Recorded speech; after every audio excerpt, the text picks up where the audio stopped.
Come to Sam Ash for hundreds of exclusive holiday deals on music and sound gear from the most iconic brands. Save big on professional and starter guitars, drums, digital pianos, horns, violins, DJ, and electronic production equipment. Supercharge your home studio with deals on podcasting, streaming, and AV equipment like speakers, microphones, headphones, and acoustic treatment. Plus, with 36 months no-interest financing on thousands of items, you can get the gear of your dreams right now. From our incredible selection and service to our lowest price guarantee for over 95 years, real musicians know you only go to Sam Ash. At Life's a Beach Realty, we're all about life on the beach. Stunning Panama City Beach and one of the most beautiful properties on the Gulf Coast, Shores of Panama. Radiant, elegant, and spectacular. Steps away from white sugar sand, every room overlooks the turquoise of the Gulf of Mexico. Come in for your tour today. Life's a Beach Realty is your gateway to Shores of Panama, the shores, and a whole lot more.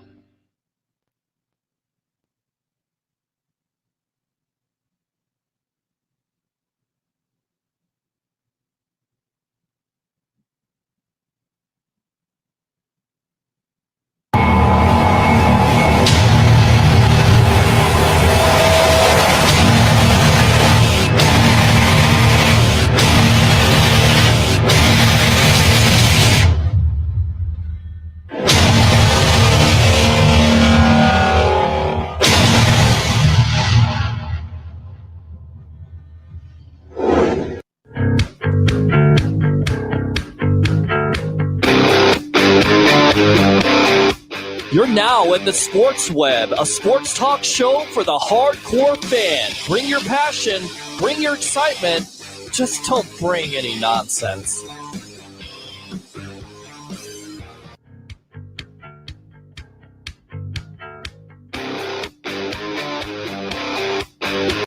Hey guys, what's going on? Happy Tuesday night and welcome to another edition of the evolution of Sports Talk Television live here nightly on Bucks Report. It's the Sports Web.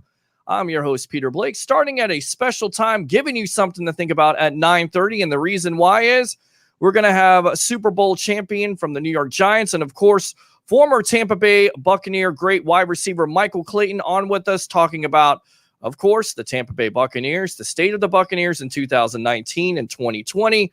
Of course, the Winston situation. What does he think about that? What would he do in free agency? And most likely I will get him to give me a little preview of the matchup of Super Bowl 54.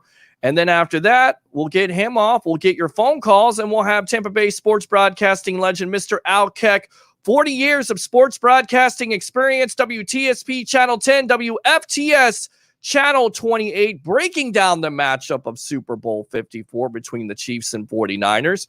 Also giving his best Super Bowl memories, best Super Bowl games, worst Super Bowl games, and also you can throw in some memories from just 17 years to Sunday, last Sunday. The Bucs won the Super Bowl, so if you want to definitely comment, we'll take your phone calls. 813-699-5353. That is 813-699-5353. And as we always do here on the Sports Web nightly on Bucks Report, bring your passion, bring your excitement. Just don't bring any nonsense. Again, I'm your host, Peter Blake, giving you something to think about. So we will wait for Mr. Michael Clayton. You got a couple of minutes here. Let's see. I will turn off my phone to make sure it was off. I did not. So there you go. Live television, and it's still going off. So let me see here. Let me just eliminate Facebook. All right. There we go. Let's read some comments. Thank you very much, Miss Star Shear. And I'll definitely make sure to eat my vegetables just for you, okay? There you go. And let's see here. Mike Tackett says, Bengals director of player personnel, Duke Tobin, said he's listening to all offers in regards to the number one overall pick. What would it take for a team to trade for that pick? Given the talent Burrow is, I feel it will be something similar to that of a Ricky Williams trade. I definitely think you're right on the money. Most likely 3 first-round picks. And we'll get back to that in a moment because there was some quarterback talk and care of ProFootballTalk.com between Mike Florio, Peter King, and Chris Sims. So we'll get to that soundbite. But it's definitely an interesting question, right? A lot of people have pondered it, and I've said that the Carolina Panthers most likely would be the most interested team simply because you have a new head coach And the new offensive coordinator was the passing coordinator at LSU, where Burrow had most of his success with his 60 touchdowns. I finally caught the show. Good stuff, Zig. Thanks a lot. Welcome to the evolution of Sports Talk Television. Everyone else will be on here in about 28 minutes from now. Well, I'm sorry about your luck, but you can always watch it. But we will be on.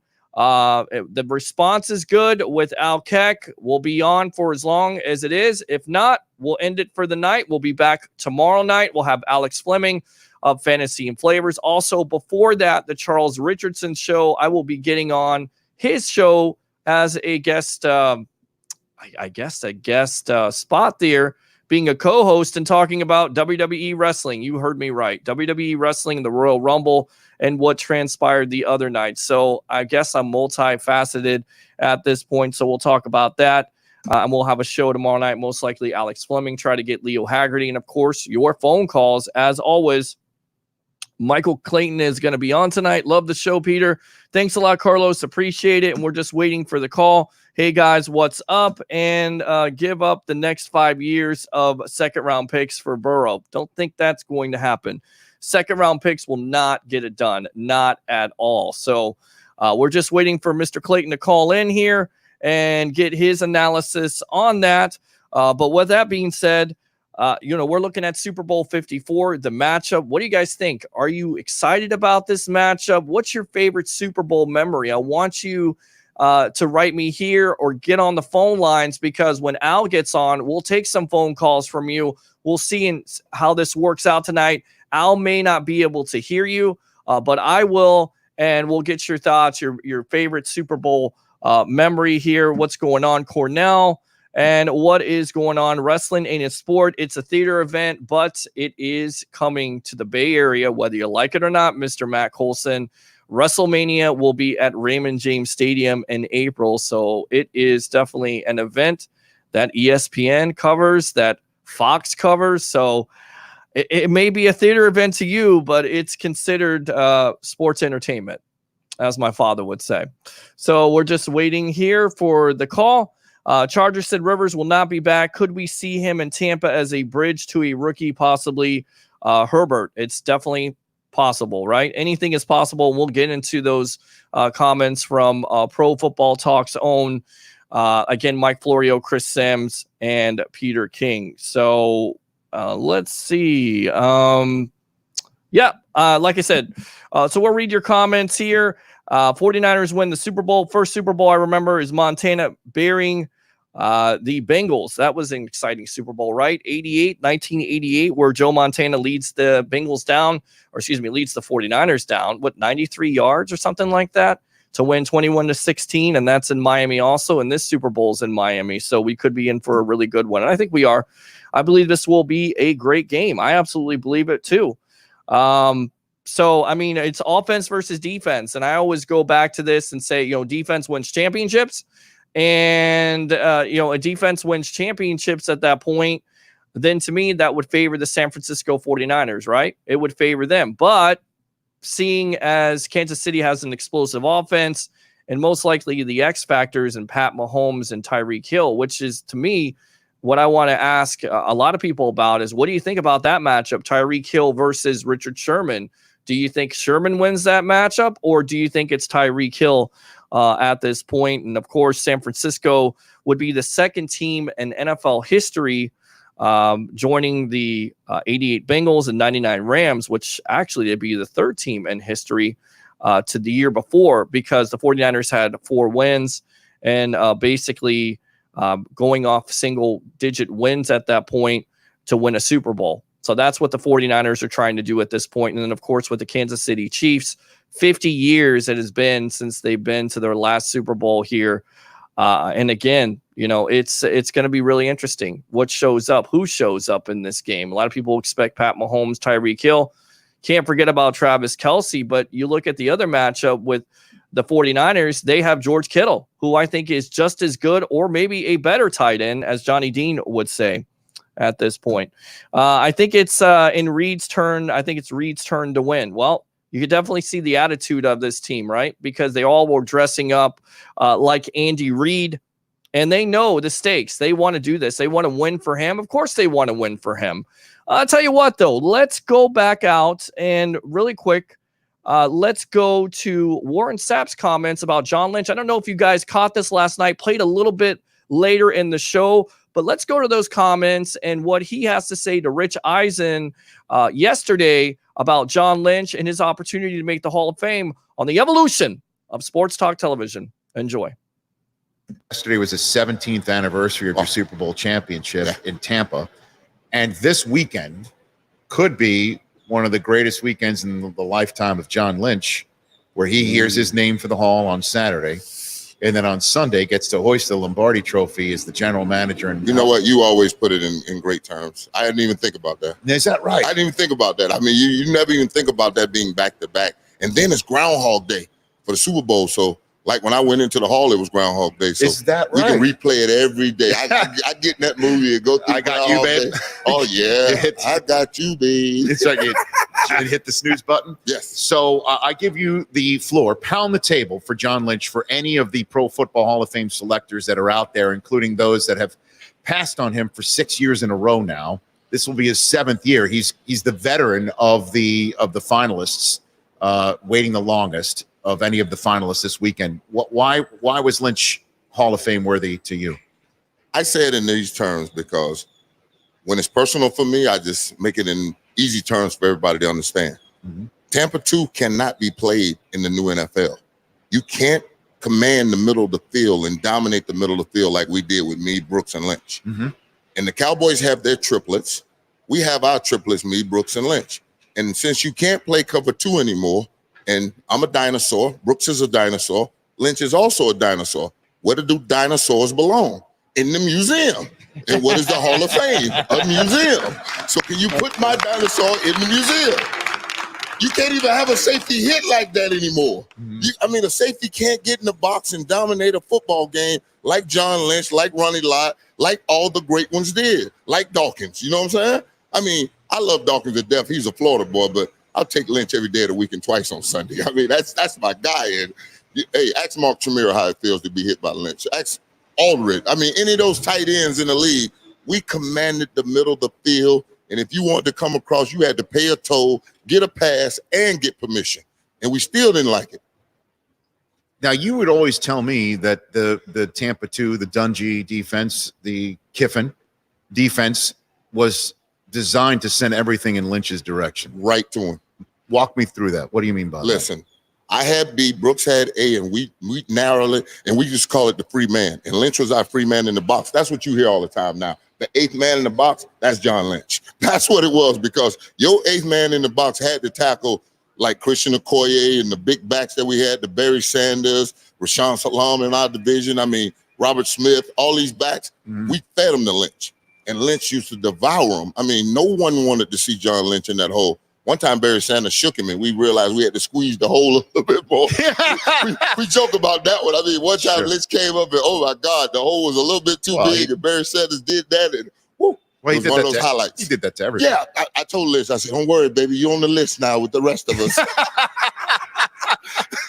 And doesn't matter. And it's interesting. What similarities do you see in the way that Lynch, now obviously some draft choices were used on defensive linemen before he got there, and he kept hitting that. He kept hitting that with first-round draft choices after he got there, too. Listen, what similarities do you see in the way that the Niners have been built to your Tampa It starts team? up front. And the front and the back end working together. Yes. And the middle is controlling traffic. That's the way we always did it. And I know they live by the rule, no excuses, no explanations. You will be held accountable to that unit and for that unit in that building like no other, because it's a brotherhood of men. And I trust you're going to be there, brother. And if you're not, you're going to answer to me before we ever get to that sideline. And they D coordinators are nut. I had an opportunity when Solomon Thomas first got there to go in and kind of get with him a little bit. With Robert Saleh? Oh, man, they had the mixture of a great foundation, and they just kept doing the right things, and here they are. What do you mean by he's a nut, Warren? What do you mean? Oh, just a nut. When I was around Rob Ryan, Rob Ryan for the 4 years in Oakland. Right. And to be around a Ryan, that's the ultimate nut, because he'll tell you, why do you blitz 1,000 times?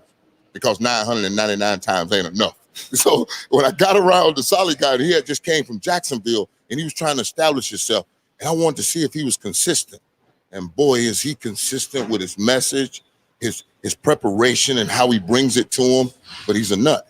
And you got to have a screw loose to be in this game. And he's got the right kind of screw loose. Warren Sapp here on the Rich Eisen Show. So who wins? What do you got for me? Who you know wins? what? I got a real dog in this bone, and it's John Lynch. And Right. I love that D-line, and I love the way they turn around, hand the ball, because the game is won in the trenches. Right. But that Mahomes and them speed bandits they got, and Andy Reid and Eric Bieniemy, they thinking up something. They thinking up something, and we're going to get a good game. We're going to get one of those classics like we talk about that Right. all the rest of the Miamis. And let's just get ready, because it's going to be a week of a whole bunch of talking, but somebody's got to play 60 minutes of football, and it's going to be fun. For more.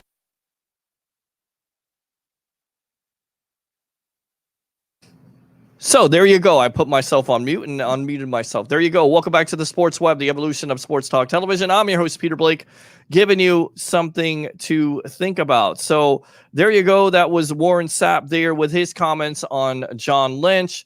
I just love the whole thing of, hey, look, if we're dinosaurs, let's all put each other. What do you do with dinosaurs? You put them in a museum, and that's exactly where I think John Lynch belongs, and Rondé Barber, and even Simeon Rice to a certain degree. So again, I don't know if you heard those comments. If you did hear them, sorry, we're going to play them again. And we'll have Al Keck on about 10 o'clock, expected Michael Clayton on about 9:35. But obviously something happened. So we'll just run with your calls. And I want to hear from you. I put it out there. I want to hear what your Super Bowl memory is. What's your favorite Super Bowl of all time? Give me a Tampa Bay memory of 2002. I get it. People say, well, they won the Super Bowl that year. Was there a game where you just felt like they're going to win it, besides the obvious, the Philadelphia game? 813-699-5353. That is 813-699-5353. We'll go back out to the webheads here. Go Bucks. Thanks a lot for tuning in. I don't think Sherman can cover Tyreek Hill. We'll find out, right? And there's somewhat of some type of thing going on between, some type of battle between Darrelle Revis and Richard Sherman.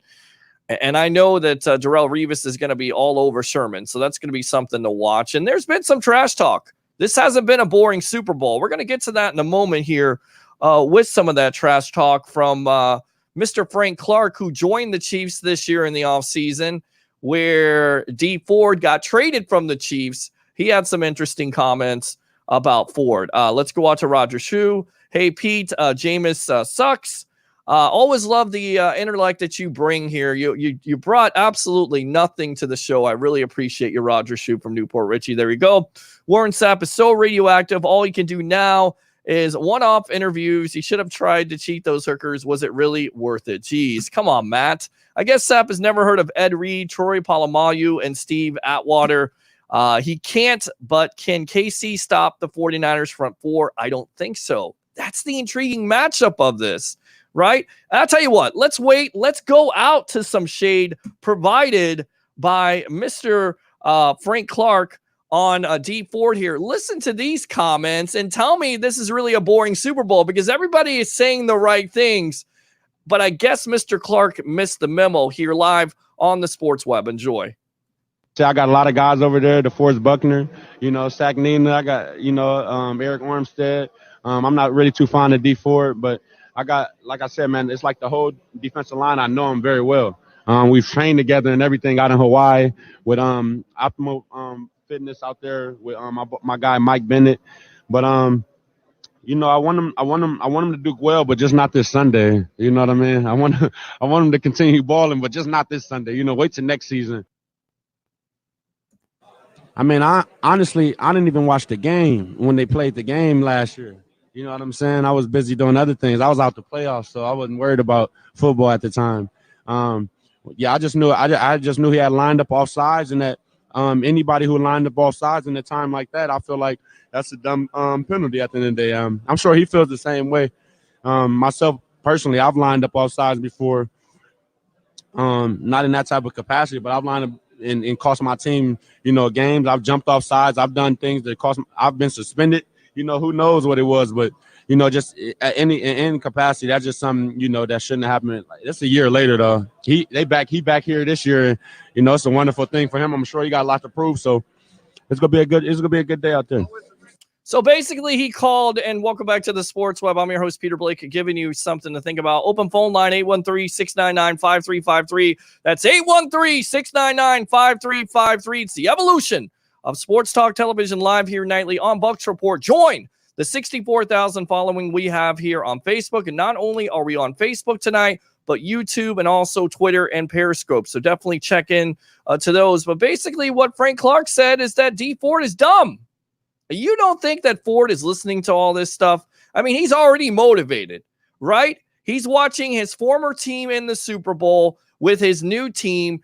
And you got to feel like he does feel bad about having the offsides penalty, right? Because that nullified the interception that could have ended the game. It could have ended the game if Ford stays onside, but he couldn't stay onside. And then, of course, you give the Patriots a second chance, and basically they take advantage of it. So he's already got motivation. So let me get this straight. Clark is calling him dumb. I wonder what Pat Mahomes thinks about that. 813-699-5353, 813-699-5353. But it's good. I like those sound bites. It makes it exciting. I don't want to hear about the coach basically talking up the other quarterback. I don't want to hear about how Pat Mahomes is great, according to Kyle Shanahan. I want to hear like, hey, this guy's dumb. He's a bum. I want to have that. I want to have that drama-filled type of atmosphere from the Super Bowl with the Chiefs and the 49ers. That's no fun. All those players need to get up there and talk WWE style. Who doesn't like a good wrestling promo to kick off the Super Bowl? Huh? I mean, you guys out there right now, it's like crickets. I mean, I get it. We're on Bucks Report. But, man, you got to do something for me. You guys got to pick up that phone and talk about this matchup. Talk about the Super Bowl that you most likely remember. And we'll go out back to the web heads here, but I'm really surprised. I really am. I'm really surprised that there's not more people here talking about this matchup and talking about their favorite Super Bowl memory. That's okay. I'll continue to put out content. You guys just go ahead, sit back, and learn something. Maybe, I don't know, be trolls, whatever you want to do. We'll do it together here on the evolution of Sports Talk Television. So let's see here. Disagree with Sapp a bit. Big running backs were about the only thing that great Tampa 2 defenses couldn't stop. It's a good point. It really is, because they always had that problem. A.K.A. Steven Davis. Remember him? Who can forget about him with the Washington Redskins and the Carolina Panthers eating that defense for lunch? I mean, look, if it's a mobile back that wants to get outside, a scat back, well, there you go. There's a call. Ask and you shall receive. Welcome to the Sports Web. What's your name? Where are you calling from? It's Matt from Oklahoma. Hey, Matt. How you doing, buddy? Welcome to the evolution.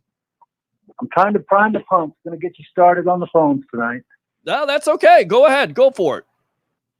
Well, I wrote you the thing in Facebook earlier today about the best Super Bowl memory I have that's not Buccaneers. Well, give it to me.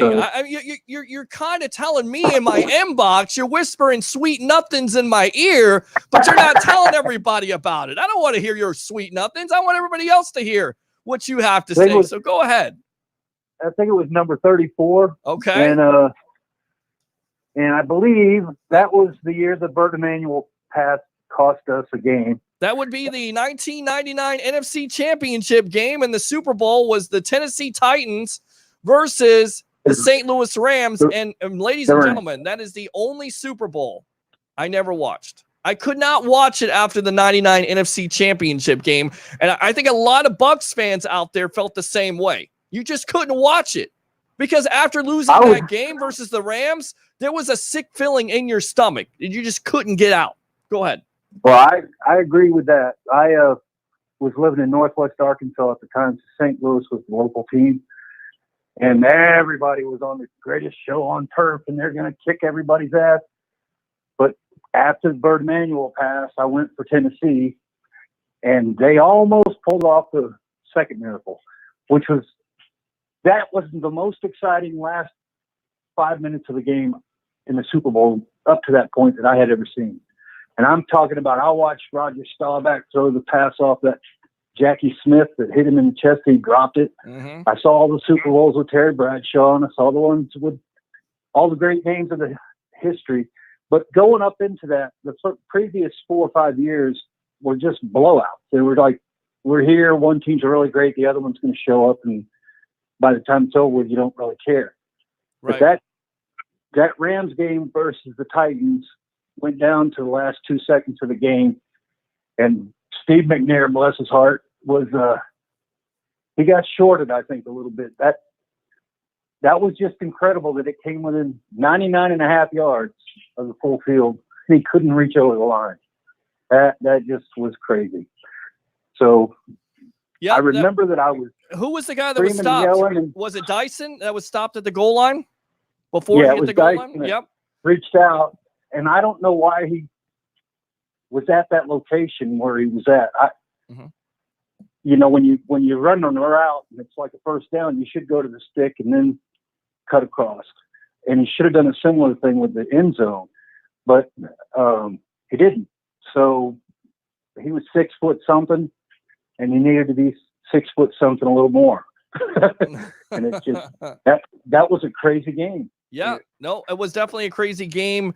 And I'll tell you right now, that year, I believe in the playoffs, not only did the Rams have a tough time because they came into that game against the Bucs being the greatest show on turf, and the Bucs basically shut them down, and they were looking to win that game 6-5. Till this day, they were looking to do that. That's how confident Tony Dungy was in that defense overall, and they were just dominating that year. Warren Sapp, remember, had been 16.5 sacks. Of course, Shaq Barrett surpassed him this year with 19.5, but he was NFC Defensive Player of the Year, and they were just on one. And I just remember that whole week, the whole hype was, can the Bucs defense stop them? Can the Bucs defense stop them?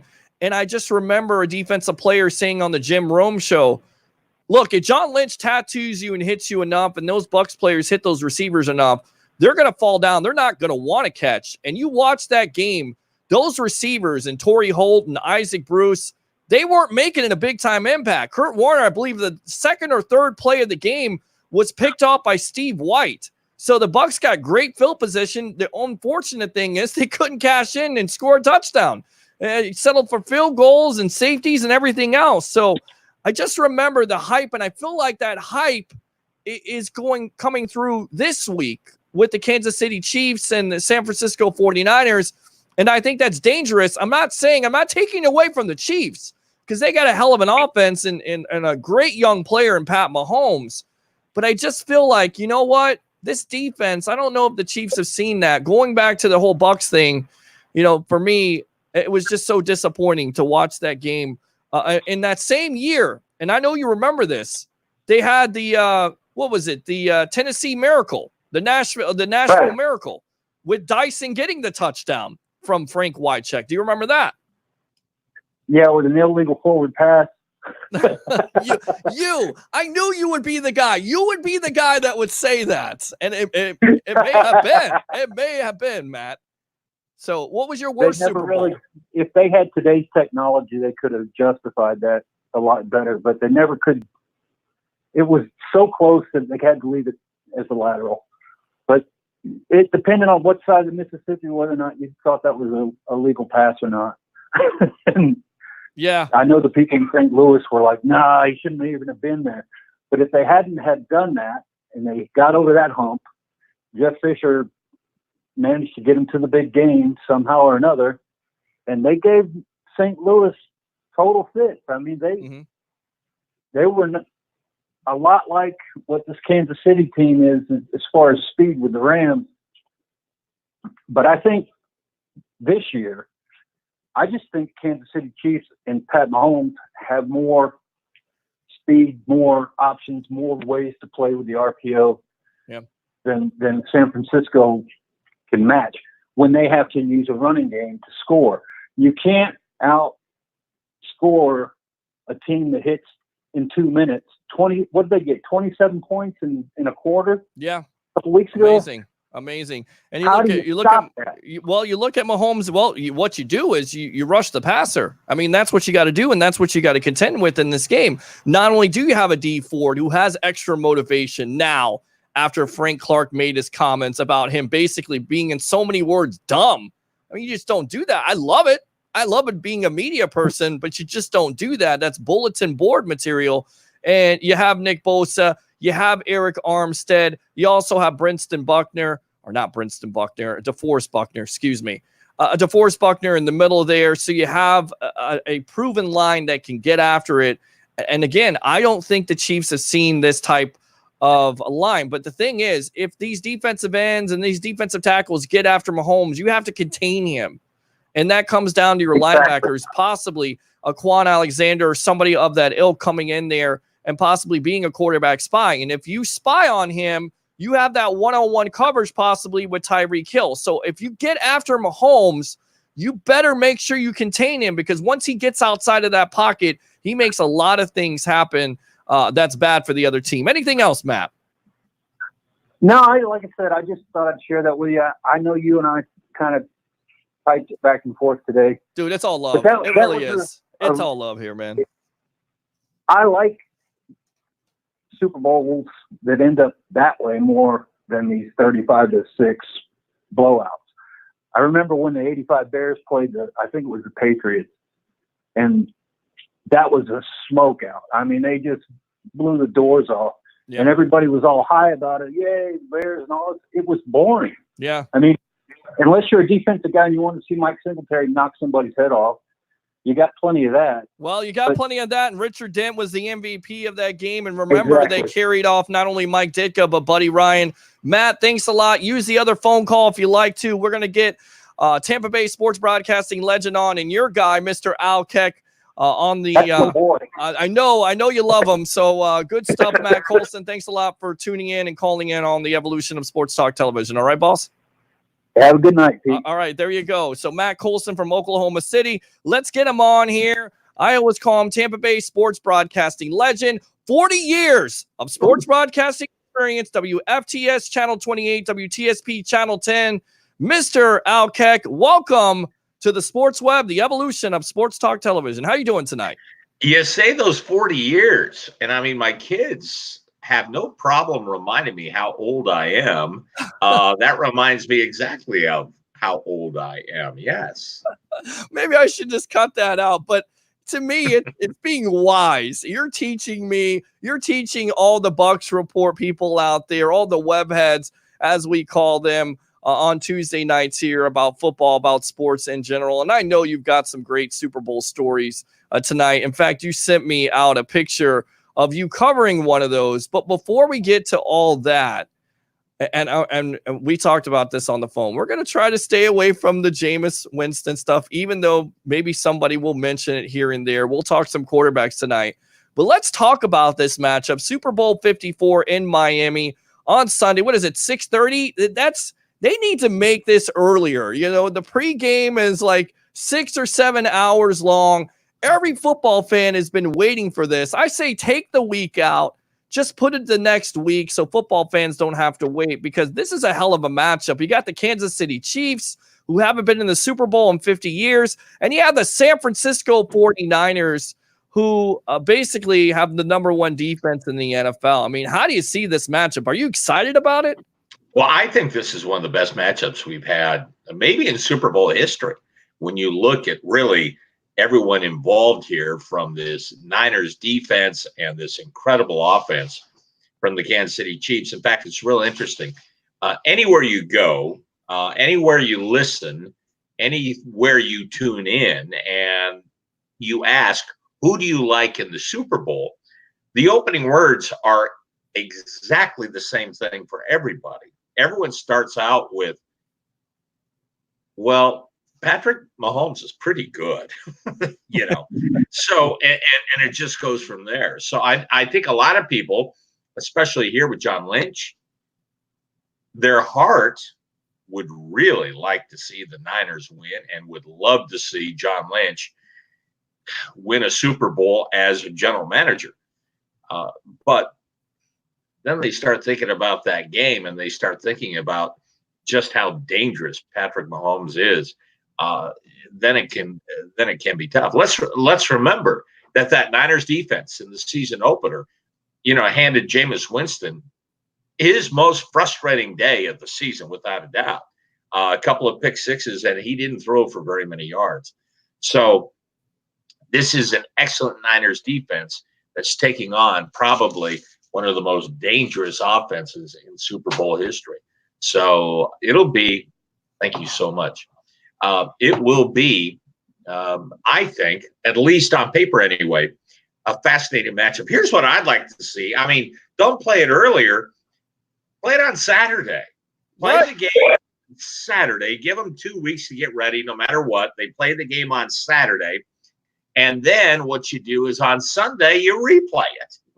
There would still be a huge market for that. And all these networks have so many stations right now that I can guarantee you that they could put that on one of their other stations on Sunday as a replay, and there'd be a huge audience for that. Yeah, no, absolutely. Saturday would be great. The sooner the better for me, because being a football fan and just looking forward to it. But the problem is, it's like, okay, then the Super Bowl is played. Then after that, there's no more football. There's free agency and there's draft, but there's no more games. So it's like, be careful what you wish for, but it's the anticipation of this matchup. And I think you're exactly right. We're on the Sports Web, the evolution of sports talk television. I'm your host, Peter Blake, along with Tampa Bay sports broadcasting legend, Mr. Al Keck. And you talked about Patrick Mahomes. According to Pro Football Talk, the owner is saying that he's not going to re-sign Mahomes to a contract until a year from now. I mean, is that the smart situation? Because you look at the kind of years that Mahomes has had and the way he's played this year, and then in the postseason, 8 touchdowns, no interceptions, and this guy is just special. And you said it months ago. If you had this kid on your fantasy team, you would run with him in a heartbeat, right? Oh, that's exactly what I said. And, a lot of your guys, disagreed with me, but I said, I don't care. I'd take him. I know the in thing is not to take a quarterback with that first pick, but when you go back and you look at the season and you see among the top scorers, it's always a quarterback. And because Patrick Mahomes certainly has the capabilities of not only throwing for 5,000 yards, but also 50 touchdowns, because he's basically done that. And no one else I know can score 50 touchdowns. I know the points are different between passing touchdowns and scoring touchdowns individually, but still, he is one of the most entertaining professional athletes that we've seen in decades. So I enjoy watching him. I enjoy Andy Reid and how he's built this team, and had always kind of secretly hoped for things to line up to where if, the Buccaneers had an opening, it would come at a time when Andy Reid could be available. And the minute Kansas City hired him, knowing that market and knowing what that franchise means to that market, I just knew he was going to have great success there. And we're going to try something new tonight. We'll take some phone calls. We'll see if we can interact with these fans. 813-699-5353, 813-699-5353. It's the evolution of sports talk television. And we'll also go out to the web heads here, read some comments from these guys. Great job, Sap, not answering the question on who was going to win. And we played that soundbite before. And his thoughts on John Lynch. And I told you this off air. He said, basically we're considered dinosaurs. You don't play the Tampa 2 anymore. So where do you put dinosaurs? In the museum? And he was asked about, who's going to win. He really didn't answer, but he did say he had a dog in this fight because of John Lynch and because he got to know the defensive coordinator, who consequently was in Jacksonville. And he just basically said he's a nut, and you have to have that in football. So he didn't answer the question, but to me, I think it always comes down to defense wins. Defense wins championships. And even when you're talking about Patrick Mahomes and Tyreek Hill and all the weapons that they have, even when you talk about Travis Kelce as a tight end, I don't know if Kansas City, and I keep on going back to this, has seen a defense like the 49ers. Well, let's also remember the playoffs and how things have gone for Kansas City in the playoffs. And for the most part, they've had to battle back in these games, and they've had to battle back from some big deficits in order to win these games. And so, I'm not too worried about that Kansas City offense doing whatever it needs to do in order to win, because it has shown, even in temperatures reaching zero, that they can get things done. So I like that Kansas City offense. I also like that San Francisco defense. And so much of this game may come down to, what can San Francisco do offensively against Kansas City? And again, what we've seen with Kansas City is that it doesn't matter if you build a big lead. What was it? Was it Houston that had a 24-0 lead, or whatever it was, 21-0? Yep. It was in the mid-20s, I believe. And in fact, I remember that day at my lady's place and, saying, I'm going to watch part of this game right now. And I had to go to the store. And when I was on my way to the store, it wasn't gone. All of a sudden, KC's up. So they can come back in a hurry. Absolutely. And we'll take your phone call, Johnny Dean. Call back here. Want to read some comments from the web heads here. That's a good point. I'll be honest, I enjoyed the Bucs beating the Eagles in the NFC title game just as much as I did when we won the Super Bowl. And for me, that was the signal that the Bucs were going to win the Super Bowl, because after they got over the hump against Philadelphia, and I always talk about this, and Ronde Barber takes it back because McNabb is still driving the Eagles down, and he's trying to basically make it difficult. And we've seen this before where the Bucs have had difficulty and just getting out of that place with a win. And when Ronde Barber closes it out, I feel like you're going to win the Super Bowl at that point. So that's one of my favorite memories. Well, for the Bucs, that was their Super Bowl, because, if you go back to think about where the Bucs were as a franchise at that point, they couldn't do anything against Philadelphia. It didn't matter when they played. They couldn't do anything against Philadelphia, especially offensively. So, I remember sitting there in cold Veterans Stadium and seeing Philadelphia on the move and thinking, well, here we go again.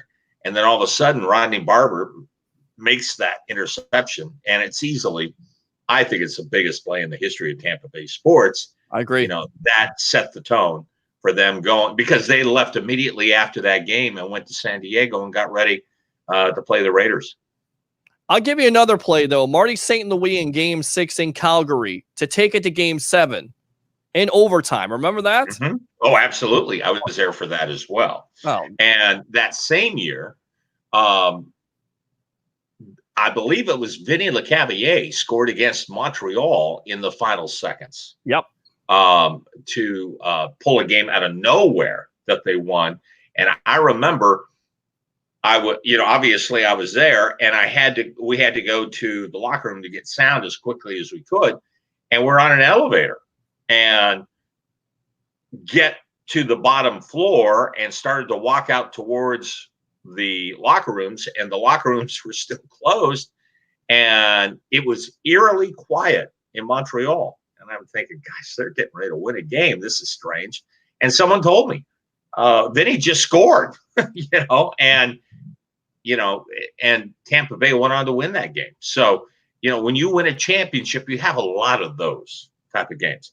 But when you think about the meaning of the Bucs finally beating Philadelphia and doing it at that point in the biggest of all the games, and to do it with the Ronde Barber interception, taking it back the other way and taking that stadium, which was going bonkers crazy, and like that becoming the quietest place I've ever been at a sporting event. That really sticks out. And the thing that also sticks out is the fact that was the last game at the Vet. Yes. Thank God. Thank God. The dump. And was a house of horrors for the Bucs for years. The Bucs could never play there. Never play well there. And I remember in, oh my gosh, might have been one of Sam's years. It had to be. I I think it was one of Sam's years. It was one of Sam's years, and I remember this. This is Trent Dilfer's second year. It's 1995. It's the first game of the season. McNabb Yes. is a Yes. rookie. It's 21-5, and Horace Copeland catches 2 touchdowns. Correct me if I'm wrong on that. Yes. And the Bucks won the game quite handily, but very easily. And I can remember I am kneeling on the Buccaneers sidelines, just a little ways away there in Philadelphia. And I'm messing with my bag or doing something with my bag. Anyway, my knee's on the ground, and it's just the final seconds. The Bucks are going to win. And all of a sudden I hear this commotion near me, and it wasn't the game. It wasn't anything like that. And all of a sudden I turned to my right and I looked, and some fan had run on the field, and security caught him and just planted that guy. I mean, it couldn't have been 20 feet from me. I could feel the AstroTurf move, when that guy got planted. So that was a crazy place. That was a very crazy place. Quiz question. Who was the offensive coordinator in 1995 for the Philadelphia Eagles? Oh, for the Philadelphia Eagles. Well, was that Ray Rhodes or Andy or was it Andy Reid that was the head coach? It was John Gruden, actually. Oh, that's right. That's right. He was. Yeah. Yeah. I remember. Yeah. Now I remember. But I mean, the head coach had to be, wasn't the head coach? I think the head coach was Ray Rhodes at the time. I think you're right. For the Eagles. So yeah. John was the and I can remember again talking to the Gruden family, a lot back then because of Jay Gruden, playing with the Storm, and got to be friendly with the Grudens at that point. And Mrs. Gruden always said, "Yeah, you're gonna have to keep an eye on our other son, John. He's really starting to move up as a coach in the National Football League. So remember that name." And he was right. They were right. And of course, Jim Gruden, the father, was a scout at running backs coach or a scout for the Tampa Bay Buccaneers in their heyday with Doug Williams and Joe Gibbs, right? Oh, yes. And he had been an assistant all around the country. Yeah. And spent a lot of time in the Midwest. That's where John was born in Ohio. So, yeah, spent a wonderful family. Just a wonderful, wonderful family. Good stuff. I like that. I like to hear the memories about the Tampa Bay Buccaneers and that Super Bowl year in the past and how it all connects. But let's get back to the matchup with the San Francisco 49ers and the big-time question. We talked about Mahomes, but on the other hand, you have Jimmy Garoppolo, not the greatest numbers, and they've kind of scaled it down a little bit with running the ball. You look at Raheem Mostert, over 200 rushing yards, 4 touchdowns versus the Packers. My thing is, can they do that again? Because you look at the Chiefs in the regular season, they were the 7th worst in the NFL, but when it came time to shine, they shut down Carlos Hyde of the Texans, and they shut down Derrick Henry of the Titans.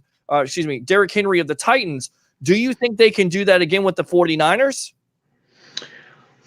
It'll be interesting to see. And I think one of the biggest reasons that they were able to shut down those running games was because of the conditions at Arrowhead and how difficult it was in that cold weather. That obviously will not be the case in Miami. And I think one of the reasons, everyone's making a big deal about how Kyle Shanahan has scaled back the passing game and all that kind of stuff here in the playoffs. And, they're kind of pointing fingers at Garoppolo. And, my point is this: if you're able to run the ball like that, why would you ever attempt to pass? And that's basically been the story here. Garoppolo has thrown only a handful of passes. And why would he throw more with the way they've been able to just pound the ball and dominate things with the run game? And I can guarantee you, if they can do that on Sunday, I guarantee you that Jimmy Garoppolo will not be throwing the ball all over the yard. They would like nothing more than to just have it very simple and run the football. And I find it very interesting. all we hear about in football overall is how, the passing game has just taken over everything. Well, that's true during the regular season. But when you get to the playoffs, it's all about the team that can run the football better than anybody else, because that means dominance up front. That means keeping drives alive. That means keeping your defense off the field. That means keeping the opposing offense off the field. And so the running game at this time of year is the most important weapon that a National Football League team can have. Yeah, no, absolutely. And what you're watching right now is the evolution of sports talk television. It's the Sports Web. I'm your host, Peter Blake, along with Tampa Bay sports broadcasting legend, Mr. Al Keck. I'm not going to say the other thing because I don't want to make you feel old. Listen, you're exactly right. And they talked about it when the postseason started. Top 4 passing teams were not in the playoffs, but the top 4 rushing teams were in the postseason. So when people say the passing game, I still feel like you have to have balance. And you look at the outside weapons of the San Francisco 49ers. They're not slouches, right? You have Emmanuel Sanders, who's had some time with the Denver Broncos. I believe he's had some postseason. I think he won a Super Bowl with the Broncos and Peyton Manning. And then you also have Deebo Samuel, who is a rookie out of South Carolina, but definitely has not played like that. He has the speed threat. So with what I'm looking at here, if you run the ball enough and the Chiefs start to stop that, I have confidence that Jimmy Garoppolo is going to be able to find those weapons, including one of the best tight ends in the league. And we're not talking about Travis Kelce. We're talking about George Kittle.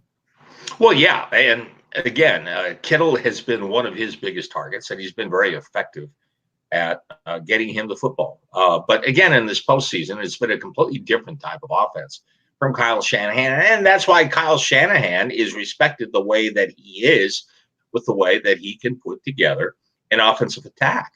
And let's not forget that his father did the same thing with Denver. And it was with Denver that he really built and had success with that passing game with John Elway.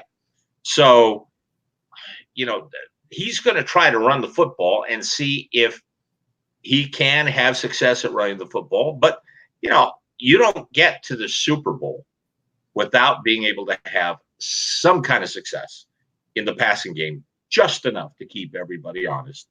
And I would expect that Garoppolo, if called upon and if needed, can still do what he needs to do as far as the passing game is concerned. All right, let's go out to the webhead, see what they have to say here. Sherman is one of the smartest players in football. Revis needs to back off. We were talking about before Sherman and Revis, how they have some type of thing going on. But we'll get back to Sherman in a moment, because he's definitely a defensive player that you have to watch, namely against Tyreek Hill. Will they have that matchup? We'll get back to that in a moment. I knew we had the Super Bowl when Tom Tupa threw the pick six in week 1, and that was versus the Saints. What a terrible start. What an auspicious start for the John Gruden era, because all you heard about was how he's going to have this high-flying offense, and they started out just like a lot of Buccaneer teams start out very slow, and then it looks like they're going to win it in overtime. It was an overtime game versus the Saints, and they're in their own end zone. It's a bobbled punt, and the Saints win the game, and people are going, "Oh, here we go again."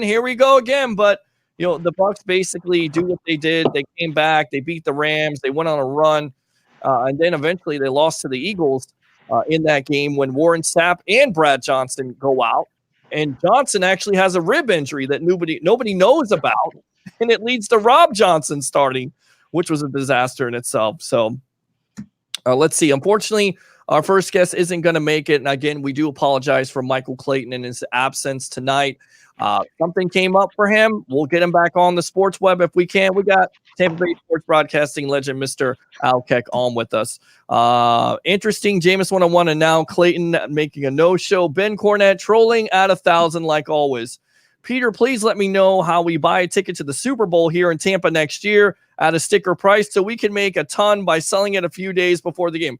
Tim, what do I look like here? StubHub, I don't know how you buy a ticket. I'm going to tell you right now, if you're buying a Super Bowl ticket and trying to sell it, get out. I mean, Al, come on. This guy is trying to buy a Super Bowl ticket and sell it. I'll tell you, your only chance of getting a Super Bowl ticket here for next year is getting a Bucs season ticket.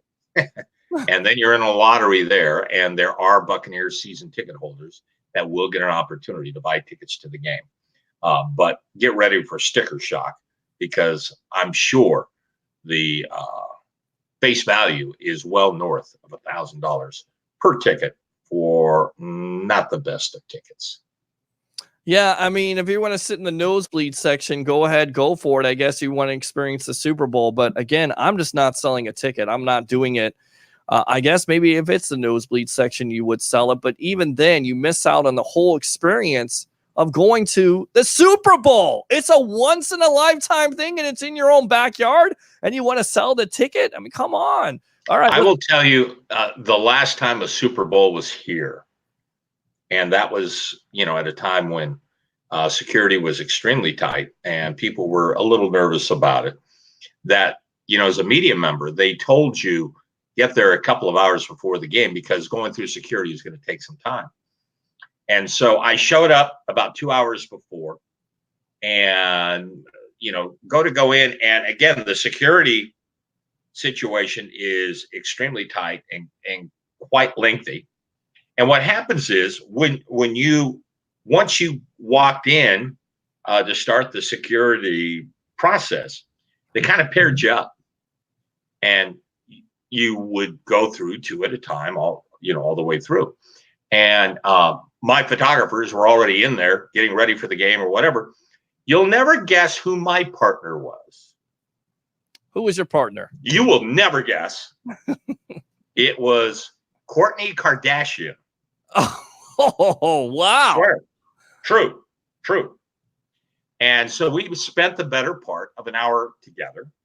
And again, because you go through security, then you stand and wait, and then you go through a little more security and you stand and wait and stuff. So for going through security, I mean, quite honestly, I'd have been fine with another 2 or 3 hours of going through security at that point.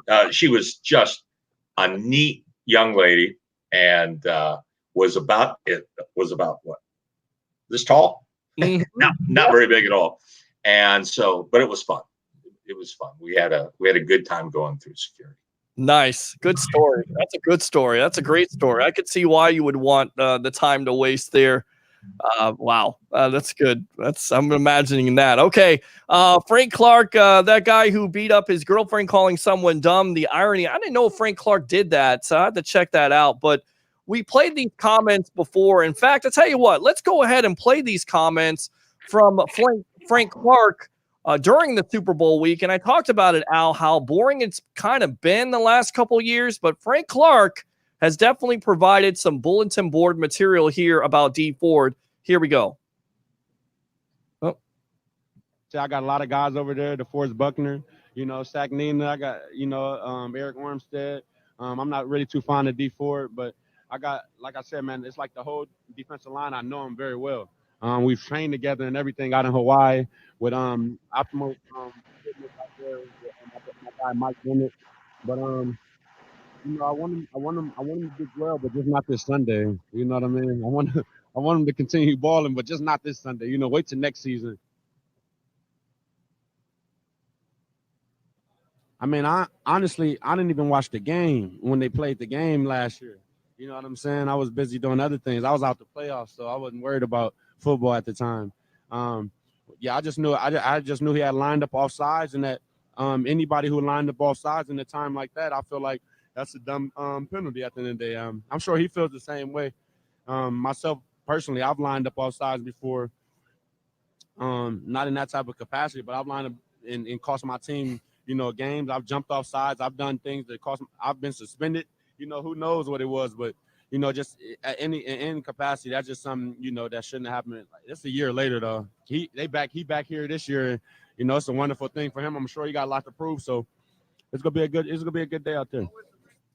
All right, welcome back. And I mean, is that really a smart thing by Clark to provide all that bulletin board material with calling Dee Ford dumb with the penalty? I mean, already Dee Ford has played for the Chiefs. He feels bad about it. He's motivated because he cost the Chiefs that win. If you remember in the AFC Championship game, He's offsides. It nullifies the game-winning interception. Of course, you give the Patriots the opportunity, and they take it and win that game and go on to play in one of the most boring Super Bowls I've ever seen against the Rams, winning 13-3. But is that really smart on Clark's part, on D Ford? I mean, every year you've got someone saying something during, one of the media sessions. So, I'm not surprised by it. And and basically he wasn't that far off, because it was a dumb play. But, once that ball is kicked off, I remember Troy Aikman talking about it one time. And he says, you just have no idea the electricity that's going on. And you've got to be very careful that you don't, get caught up in all the hype and everything before the game, because when you run on that field, when your name is introduced, you run at a different speed than you normally do. And it's very easy to lose your wind, to, lose everything that you have at that point. You really have to be composed. And so, for the most part, these are two teams that haven't had that kind of experience. Certainly not, these individual, these teams themselves, but some of these individuals, there's only a handful of them that have ever been in this spot. So it's something that, you really have to control. And I know the second it's kicked off, it's like any other football game, but getting to that point to where they actually kick it off, that is extremely difficult, because you're not doing the same old pregame warm-up routine to get ready for a game. You just can't. You can't get on the field long enough to do a lot of the stuff that you normally do, because of entertainment and everything going on.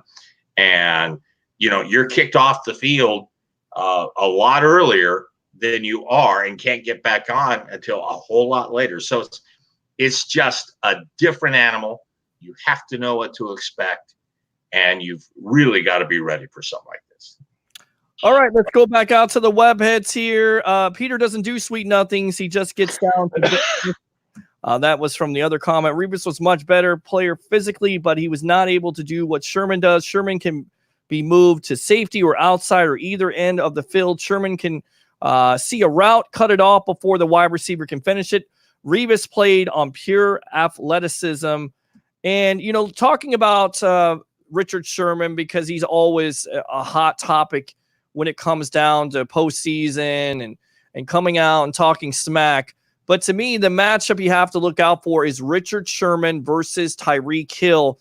And to me, I'm not sure if anybody on the 49ers can cover Hill because of that explosive nature that he has. He has that speed that can definitely stretch the field. And if the 49ers don't get enough pressure on Mahomes, it could be a long day for that secondary. I tend to favor Hill over Sherman. What do you think? Well, there's so many, in a game like this, there's so many other factors. And this is one of the reasons why, if you ask people, listen, before the game, who do you think is going to be the Super Bowl MVP? And very rarely is it a person that people just nail. The very first Super Bowl I ever went to was Super Bowl 22 in San Diego, and it was the Redskins and Denver, and Timmy Smith was the Super Bowl MVP, rushing for more than 200 yards. And again, going into that game, Timmy Smith wasn't even expected to play. So there will be, key plays and people making plays that you just don't expect. Look at the Bucs Super Bowl win over Oakland. Who was the Super Bowl MVP? Dexter Jackson. Who would have guessed it was going to be Dexter Jackson? Right. And when you really sit back and think about it, you could certainly make a case for him going into the game thinking, okay, the Oakland Raiders offense is run by Rich Gannon. They're running basically the same offense that they ran under John Gruden. So if there's anyone that knows what to expect from the Raiders offense, it's John Gruden. And so a guy like, Dexter Jackson could be a guy that, may get a pick and run it back for a touchdown or whatever.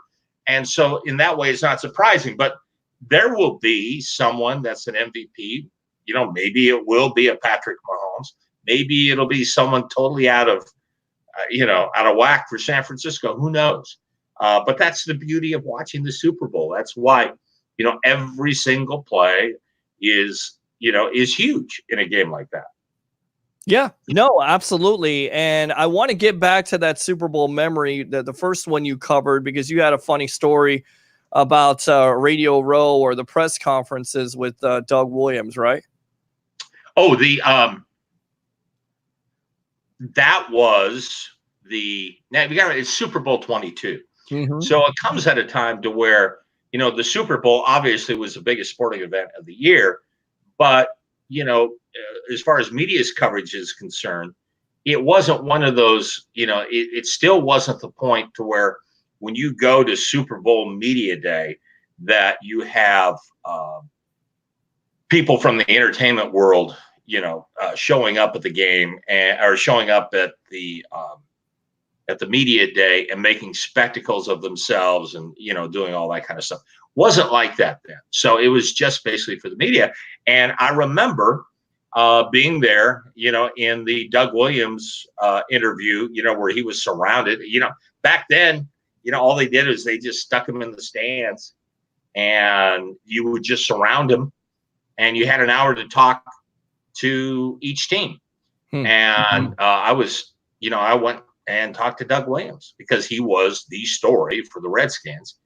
And he was asked that famous question, and there's now question as to it exactly was the question, but what the question was reported to be: how long have you been a black quarterback? And now if we were to hear a question like that, we would think, oh, it's some celebrity. It's just asking a stupid question. But that was a newspaper reporter that asked that.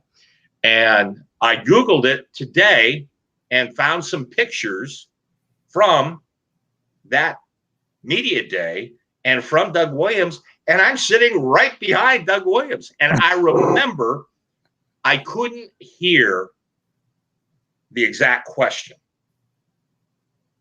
but Williams repeated it. And what he repeated was, how long have I been a black quarterback? And I can't sit here and tell you that's what the newspaper reporter asked, but it was some combination of that. And he was obviously going for something, because nobody is that stupid. But he was going for a reaction and asking a question that came out a little bit differently from that. Of course, that is the same Super Bowl media day. And I remember hearing this question vividly. There was somebody from one of the I believe it was MTV, and I want to say it was the early days of MTV.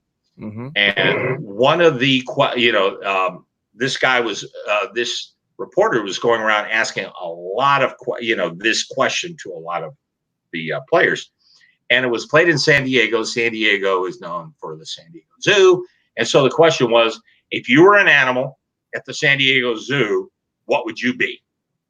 And, you only have these guys for an hour. I mean, really, this is the best question you could come up with. So, back then, that was just kind of the stuff that you kind of dealt with. I remember, I think it was the last Super Bowl here. And for media day, Maria Menounos, you know the name? Mm-hmm. Yes. Stunning. Okay. And she was doing something, and I can't remember for what network. Anyway, she was having some real problems with a piece of equipment.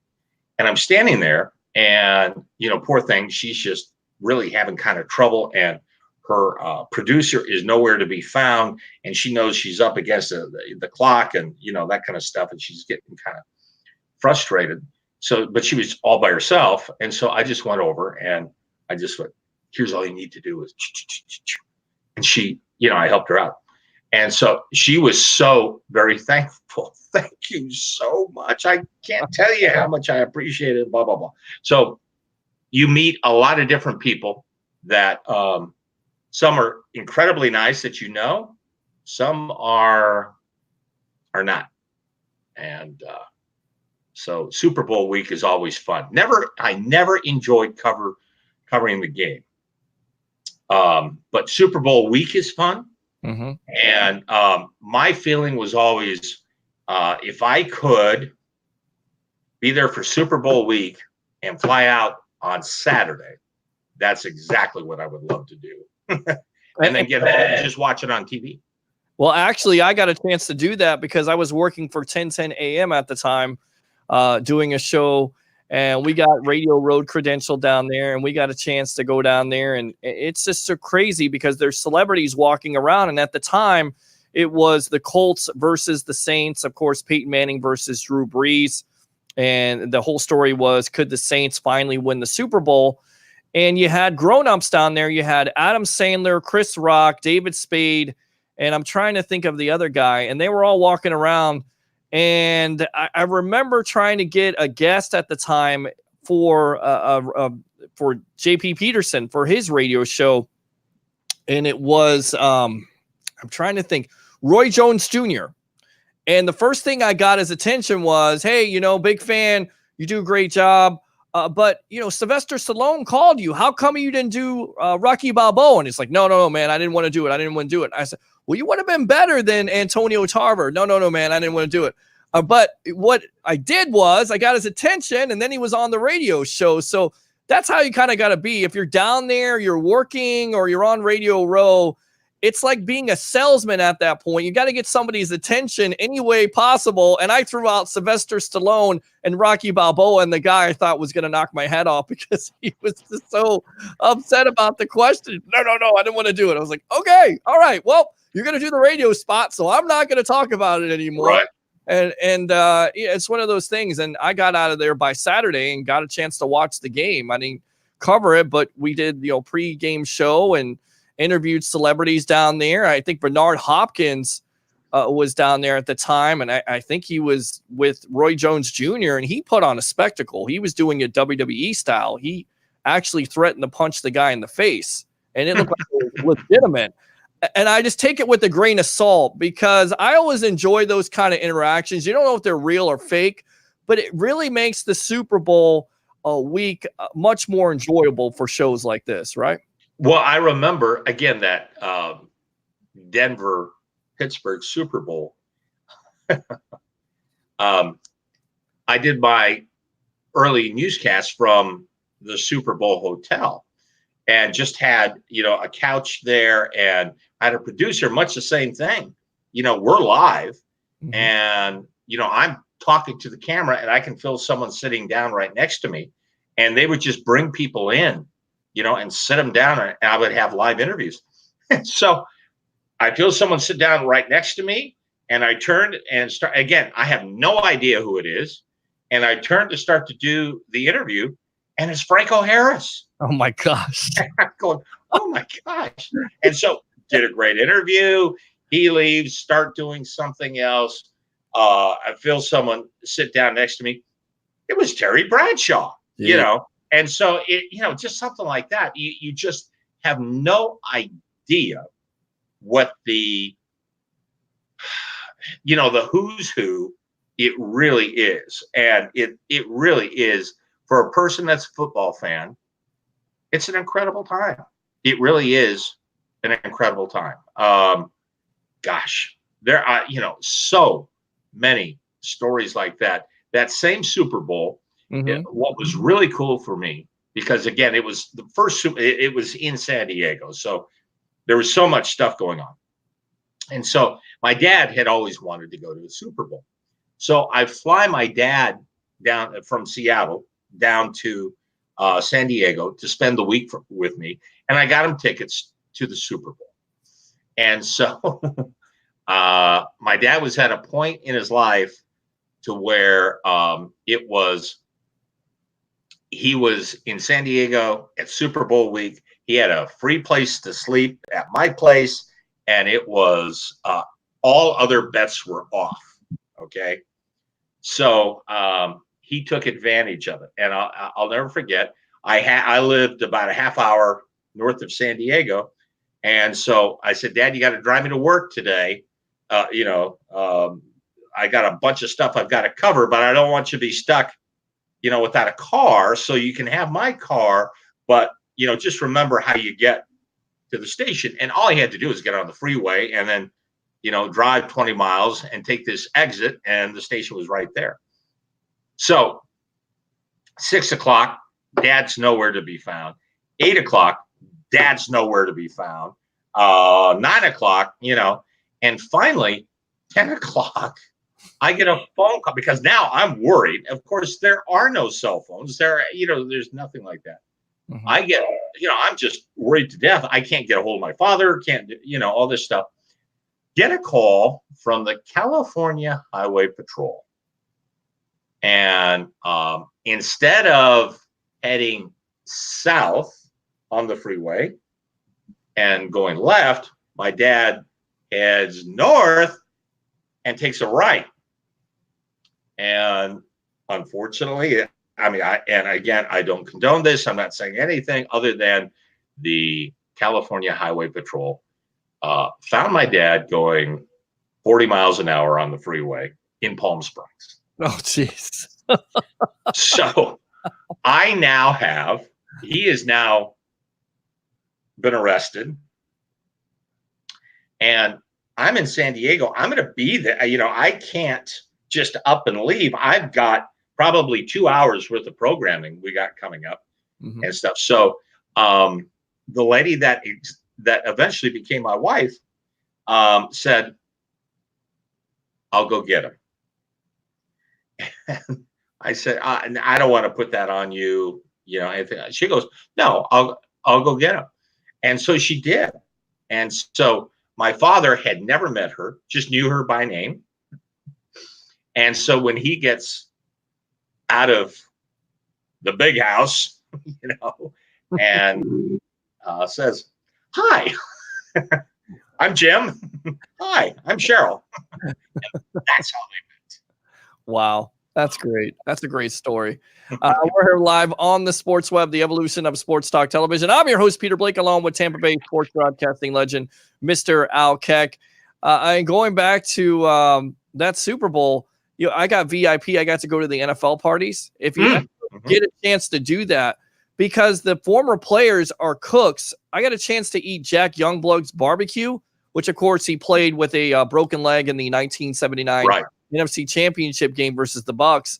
It was so cool because you meet all these past stars, and they're all cooks, so they're all doing something, and they all have a station.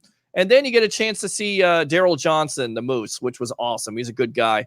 So it was those type of moments that once in a lifetime. So I always say, if you get Super Bowl tickets, whether it's nosebleed or not, definitely enjoy it because you never know who you're going to meet or see.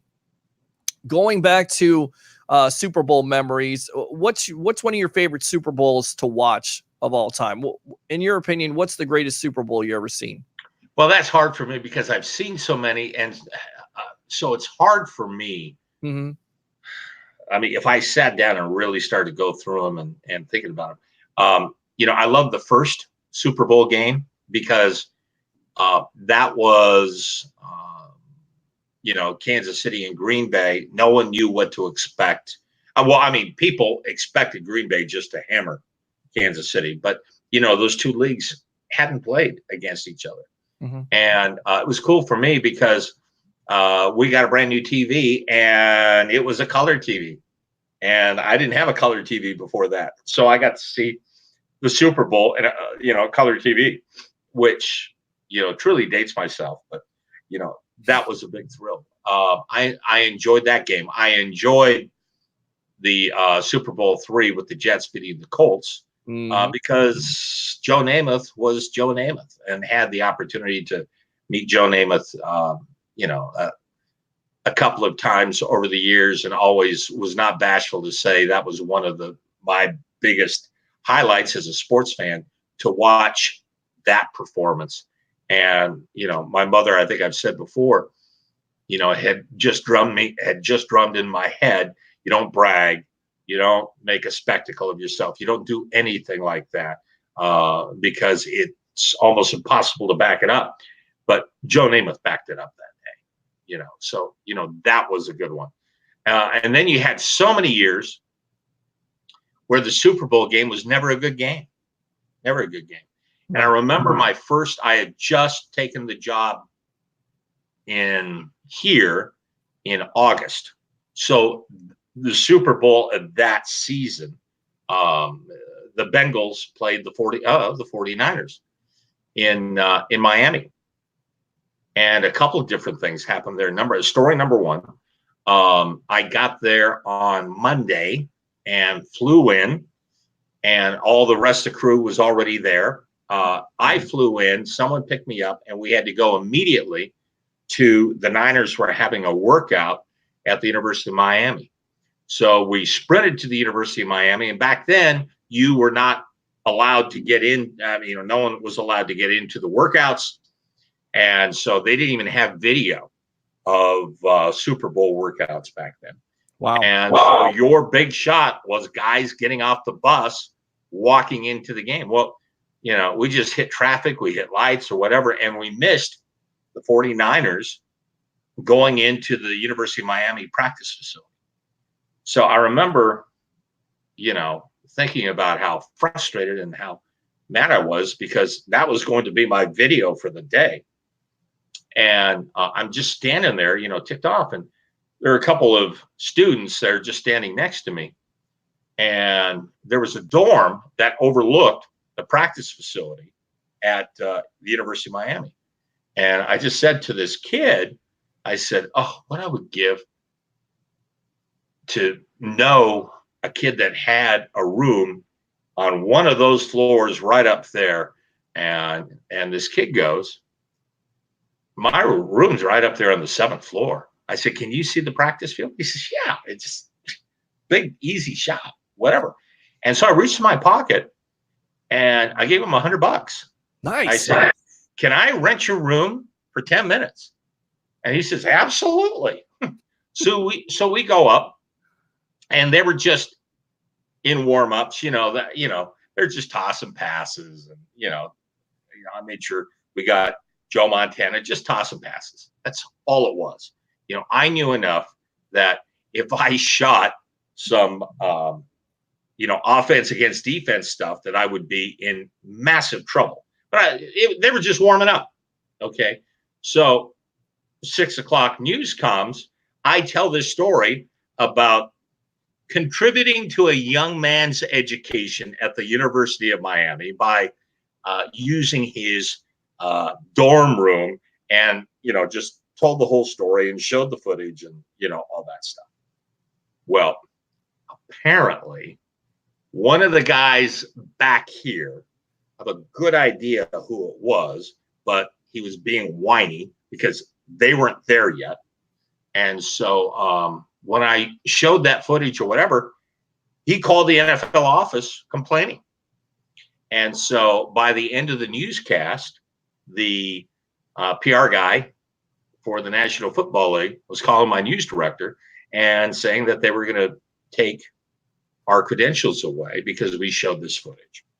So I had to, immediately after the newscast, call the NFL and just suck up big time and just explain the story. And the guy knew it was a great little story. It's a great, these days, that type of stuff happens, different type of stories, not necessarily shooting footage, but, just neat stories that become interesting part of the Super Bowl lore. And so I promised never to do it again, and, just sucked up to the guy.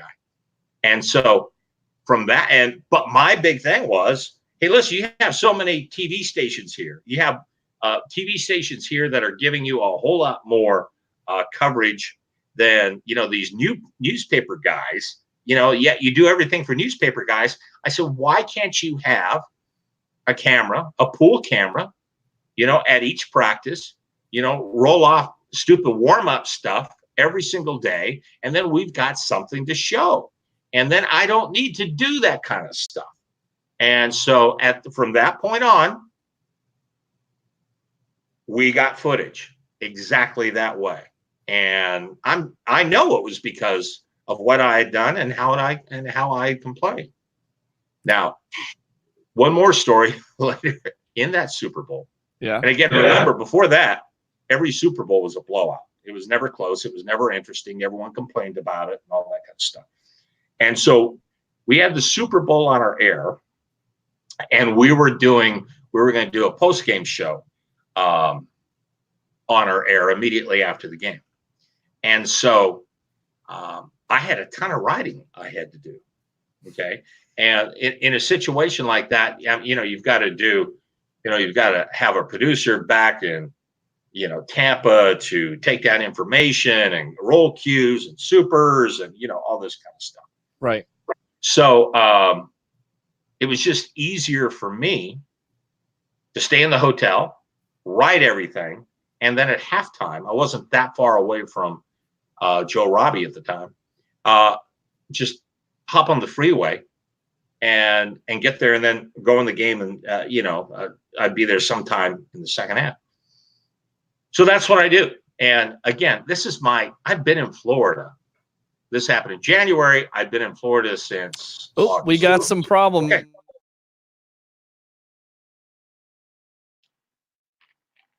Hold on a sec. Oh, there we go. All right, go ahead and finish your story because I don't know what happened there, but you got on there. You got to Joe Robbie Stadium, and we're back on the sports web. So then what happened next?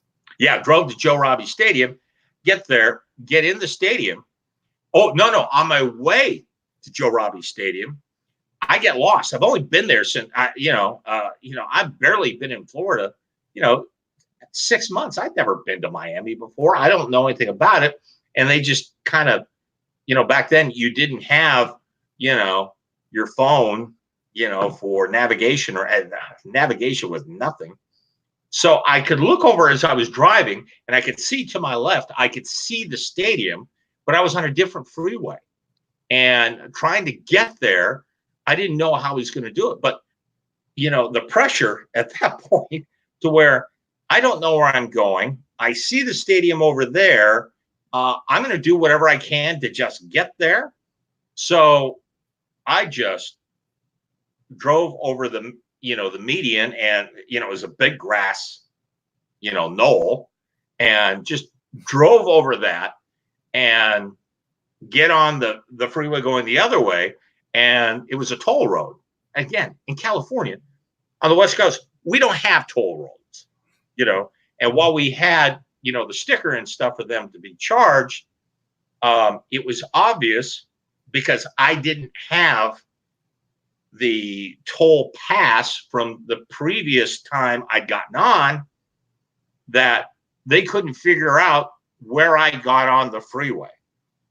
And so I'm arguing with the toll guy. I said, I don't care what you charge me. I got to get in that stadium. I said, see that stadium over there? I got to get in there. I showed him my card. And I said, I got to get in there. It's late in the second half. I got a show to do. And so I just reached in my pocket and gave him $20. And I said, that'll take care of anything.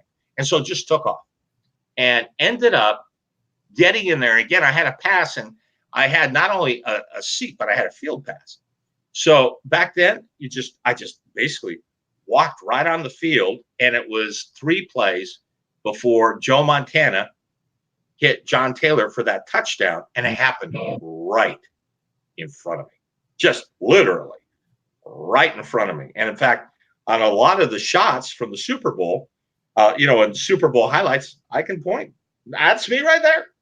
And so, so that was quite an eventful Super Bowl. Nice. That's a great story. And you got there like right in the nick of time, like that. Right. I was there with, I was there for probably the last 90 seconds of the game. Perfect. Yeah. Nice. I think the Super Bowl I always remember, and it's because of both my dad and my stepdad going back and forth. It has to be the Tampa Bay Super Bowl. The first one, actually the second one, because of course the Raiders and the Redskins played in that, and that was a blowout. Mm-hmm. It had to be the Buffalo Bills versus the Giants. Giants. and the Bills were coming in. It was an amazing game, and it comes down to Scott Norwood. And just to go back to the game, you know, my dad, he was a Buffalo Bills fan. My stepdad was a New York Giants fan. And they're just going back and forth at each other. And it's all in good fun. And then it comes down to that. And I remember, you know, me, my dad, I'm holding my dad's hand. Scott Norwood looks like it's going to be good. And of course, it's going to, you know, Buffalo Bills are going to finally win their first Super Bowl. And it goes wide. Was it wide right? Yeah. Wide right. Just pushed it right. 41 yards, I think it was 41 or 43, and they lose the game. And it's just so heartbreaking for him as a Buffalo Bills fan. He was a Bucs fan at the time, but he grew up on the Buffalo Bills. And of course, my stepdad is hooting and hollering and everything. But there was just something about that game. It was more than football that night because, of course, at the time, the U.S. was in a war. It was Desert Storm in Kuwait and Iraq, and that was going on, and they were still playing a game, and it was just there was just something so special about that game. And I believe it was Super Bowl. It was the 25th anniversary, was it not?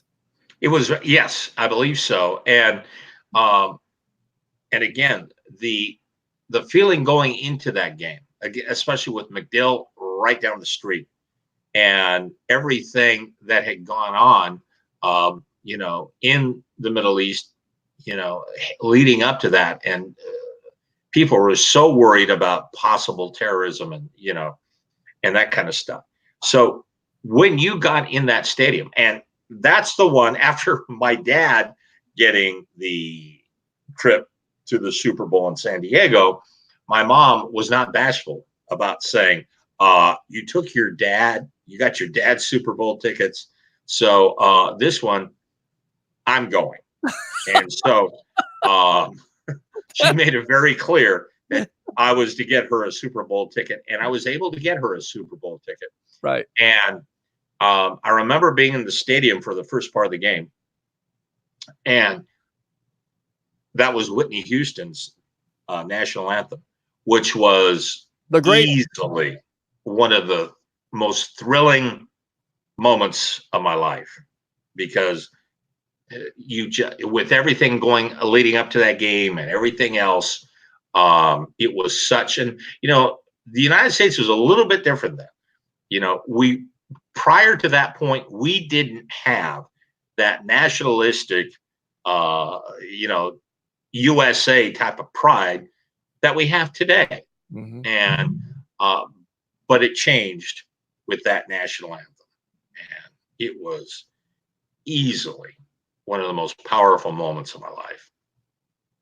That was an amazing moment. I remember just watching it on TV, but you always hear it. It's always the one that's played, and it should be. Oh, absolutely, yeah. The rendition can never be touched. There's, you know, people were talking about Fergie a couple years ago. Whitney Houston be rolling in her grave if she saw Fergie do the rendition of the national anthem at the NBA All-Star game. Was horrific compared to Whitney Houston. But the other Super Bowl I always go back to, and it was a close one. It was between the Seattle Seahawks and the New England Patriots. And I swore I knew that the Seahawks were going to win the game. Marshawn Lynch was going to be the MVP. Of course, that week, I believe he was saying, I'm all about my business. They're at the 1 yard line. I still don't understand this, how you not give the ball to Marshawn Lynch and throw the ball for an interception. I'll never understand that play. And I'm watching it with my family also. And my dad at the time, he was going with me. He picked the Seahawks. I bet somebody, one of my good friends by the name of Kevin Clayton, he was my personal trainer, one of my good friends. And I bet him money on it. And my dad said, look, don't bet if you don't have the money. So my dad is sitting next to me, and my friend Kevin Clayton is sitting next to me. And when Russell Wilson throws that interception, I swear to God, smacked right by both of them, right in the back of the head. One by my dad, because my dad said, look, you didn't have the money to bet, so now you got to pay the man. And the other by the guy telling me, look, you owe me money. So it was a Super Bowl that was exciting, and I thought that the Seahawks were going to win it, and they did one of the dumbest plays at the goal line by not giving it to Marshawn Lynch. And I swear to God, that Super Bowl went from one of the greats that I watched to one of the worst because my head hurt afterwards. Yeah, I can totally understand. And But yeah, it's amazing how the Super Bowl has just become so much a part of our lives. And, unfortunately, people these days just kind of take it for granted. I remember watching the Ice Bowl, at home on TV, mm-hmm. and just how compelling that was because it was so incredibly cold. And back then, it was the Green Bay Packers, and 58, just 58, Baltimore versus Packers, and I think was it Amici that scored the final touchdown? 58. I mean, that was the Giants in Baltimore. Okay. That's considered to be one of the greatest games ever. And that was one of the first times to where it commanded a TV audience. But the Ice Bowl was in the late 60s, and it was the winner. Green Bay was playing for a chance to go to the very first Super Bowl, and it was 13 degrees below zero. And, the NFL is a whole lot different than it is now. And to play in those conditions was just mind-blowing to me. And to watch that made a huge impression on me. And, and that Super Bowl, that very first Super Bowl, because back then, 2 networks televised the Super Bowl. NBC televised it because of the AFC, and then CBS televised it because of the NFL, or actually the AFL, back then, because it wasn't conferences. And so, both networks are televising the game. Nobody really knew it wasn't even called the Super Bowl at that time. It was called the World Championship. And, it was a great game for a sports fan, and really set the tone, for on down the road, because every year the Super Bowl just got bigger and bigger and bigger, and it became what it is today. Mm-hmm. With the coaching and what you're watching right now is the evolution of sports talk television, live here nightly on Bucks Report. Join the 64,000 following we have here on Facebook, and we're also on Twitter and YouTube. I'm your host, Peter Blake, along with Tampa Bay sports broadcasting legend, Mr. Al Keck. Talking about the coaches, we spoke about Reed and getting that monkey off his back, much like Steve Young did in '94 versus the Chargers. And then you have Kyle Shanahan, who, of course, is known for the 28-3 debacle where the Falcons have the big lead versus the Patriots and they can't get it done. So once again, there's a storyline here. Who does it favor in your opinion? Does it favor a Reed or does it favor a Shanahan? Who knows? And this game is so dissected and looked at every angle and, everything, over these, and what's tonight, Tuesday night, it's going to get even worse now. And, I'd love for Andy Reid to win it, simply because Andy Reid, I think, has been one of the best coaches in NFL history. But the knock has always been, you don't have a Super Bowl victory. I think he's number 6 all time in wins. Yeah. And then Kyle Shanahan is considered to be one of the, young, brilliant minds in football. And so people are not surprised that he's taken a team to a Super Bowl. But again, he wants to get that taste out of his mouth from Atlanta, and losing that game to the Patriots. So I don't know who has the advantage. All I know is if I was coaching the game, I would sleep a lot better on Super Bowl week, knowing that my quarterback was Patrick Mahomes. So, Kansas City has an awful lot of weapons, and Kansas City can score so quickly in so many different ways, especially on special teams, that I would think that Kansas City would certainly have the advantage in this, and I like Kansas City at this point. But what kind of game it's going to be, what to expect from these guys, who knows? Who knows? I'm just going to enjoy watching the game. And, a year ago, we expected a wild, high-flying, crazy, offensive game. What do we get? you know. And so was that one of the worst Super Bowls of all time?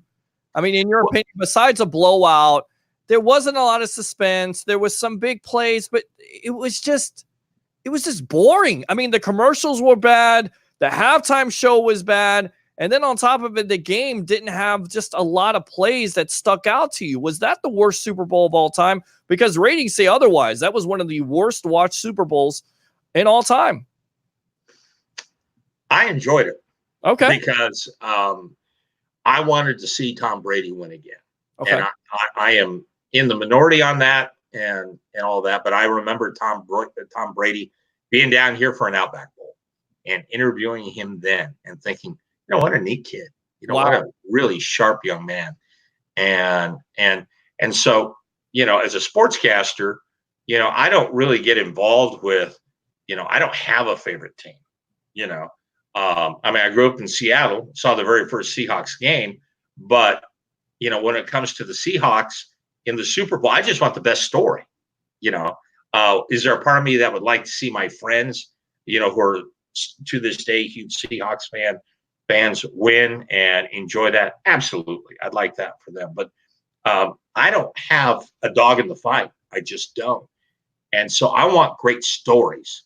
And I thought, you know, Tom Brady, you know, winning another Super Bowl and what he's done is phenomenal despite all the other stuff. And I notice I'm saying Tom Brady here and not necessarily Bill Belichick. I wanted to see Brady win. Yeah. And so I thought it was a game that went extremely slow, you know, for Brady, because I wanted to see that clock wind down and him winning that, you know, at that point. So, but I enjoyed the game.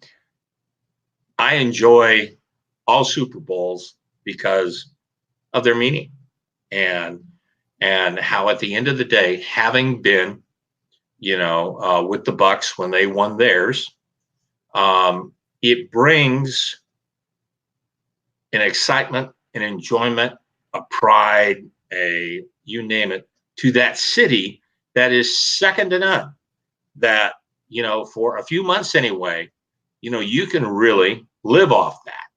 And you could go anywhere in the world and say, yeah, I'm from Tampa. Tampa won the Super Bowl. Congratulations. And it's, you know, it's really a cool feeling. It's really a cool feeling. And, you know, this year it's in Miami. Next year it's in Tampa Bay. A lot of people are talking about the expectations of the Bucks, but you know, anytime they're going to have the Super Bowl here, you have Gasparilla going on. Of course, we talked about Radio Row and all the celebrities. So it will definitely be a lot of hype next year. And, you know, you got WrestleMania coming in April, and then you got Super Bowl right around the corner. So it's a really good time to live here in the Tampa Bay area. And it's always good to talk to you about the Super Bowl memories here. One more story from when the Bucks won the Super Bowl. Again, that was in San Diego. The game was played in San Diego. Mm-hmm. And I left San Diego to take a job here. So I love San Diego. And obviously, when we're in Philadelphia and Rondi intercepts that pass and scores a touchdown, I know essentially I'm going home to San Diego. Nice. And so I know where everything is. I know how to get around. It's such a huge advantage. And it was so very cool. And so game is over. Everybody's left the field, whatever. And I make one final walk through into the Buccaneer locker room to see if there was anyone in there that I could do a quick interview with. And there was no one in there. So I walked through the door and walked on the field.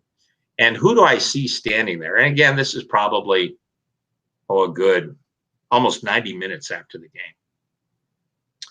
And who do I just see there standing all by himself, just kind of hands on his hips and just taking in this stadium? And, you know, most of the lights were off. So, you know, there were only a few lights on, but it was John Gruden. And so he heard me walk up, turned around and gave him a hug. And we just started talking. And he says, I'm sorry, I'm just taking all this in. And just to kind of do that with him at a time to where he's finally had an opportunity to just kind of take a breath and now really understand what he's done, what he's pulled off, what it means, and how it's literally changed his life and his family's life forever.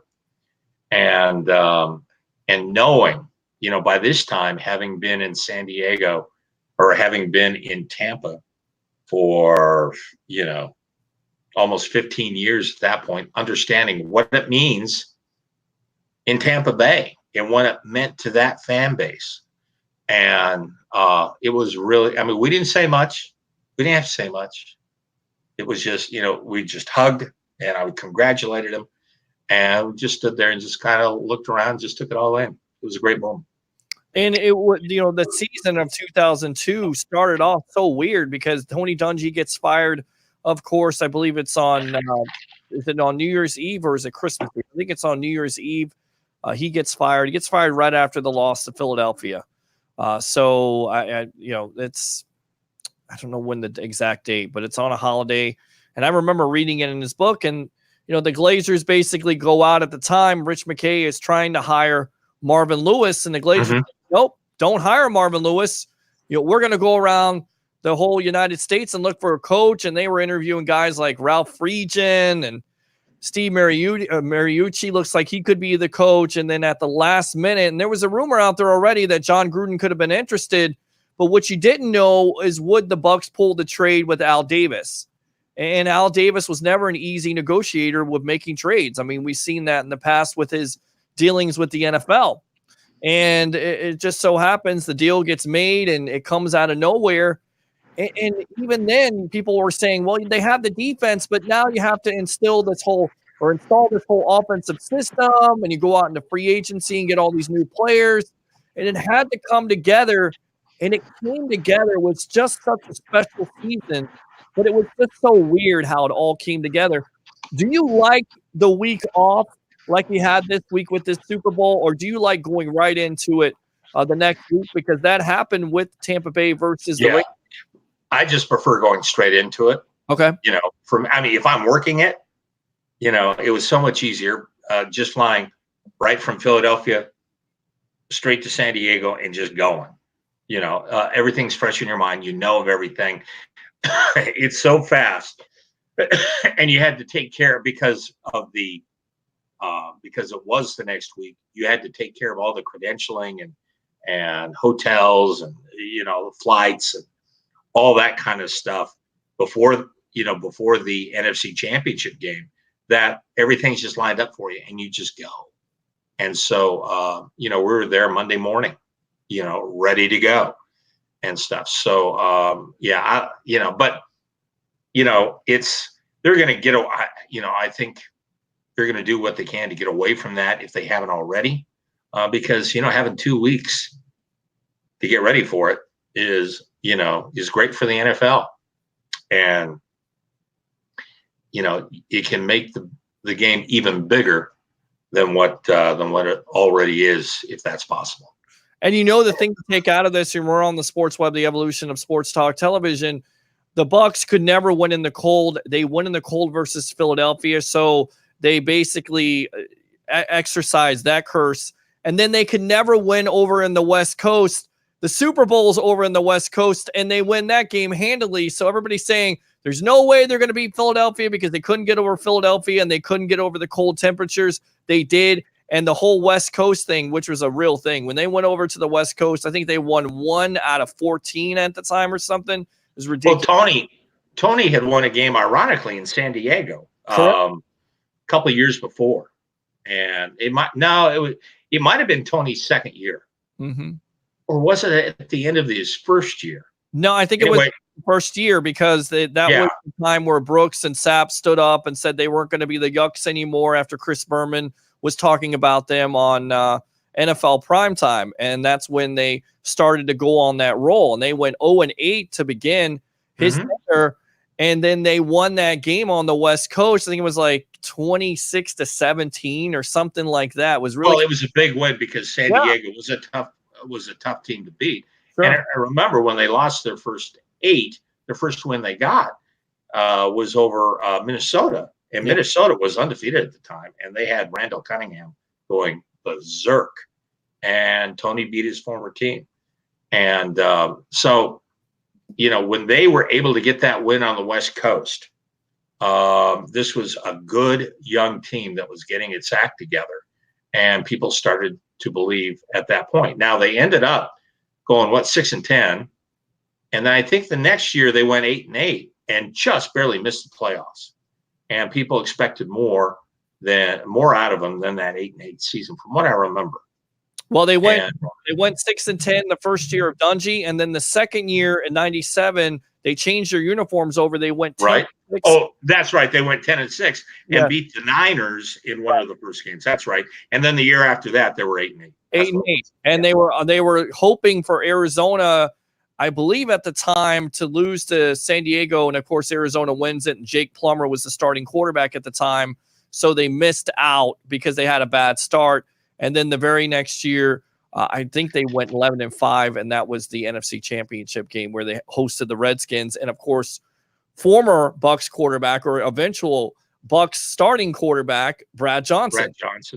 Yeah. It's amazing. It's amazing how things work. All right, so I tell you what, I'm going to get you out of here because I was going to talk some quarterbacks, but we've kind of burned it up here, and I really appreciate you coming in here and talking about the Super Bowl and giving me the matchup and everything like that. But I got to put you on the spot. Who do you like on Sunday? Kansas City Chiefs versus the San Francisco 49ers. Go. Well, I'll give you the answer that I gave you earlier that everyone else says. My heart would love to win one, see John Lynch win one, but Patrick Mahomes is awfully good. I like Patrick Mahomes in Kansas City. I have no idea if it's going to be a blowout. I have no idea if it's going to be a tight game. But if Lynch ends up winning and getting a Super Bowl ring as a general manager, I'd be extremely happy for him.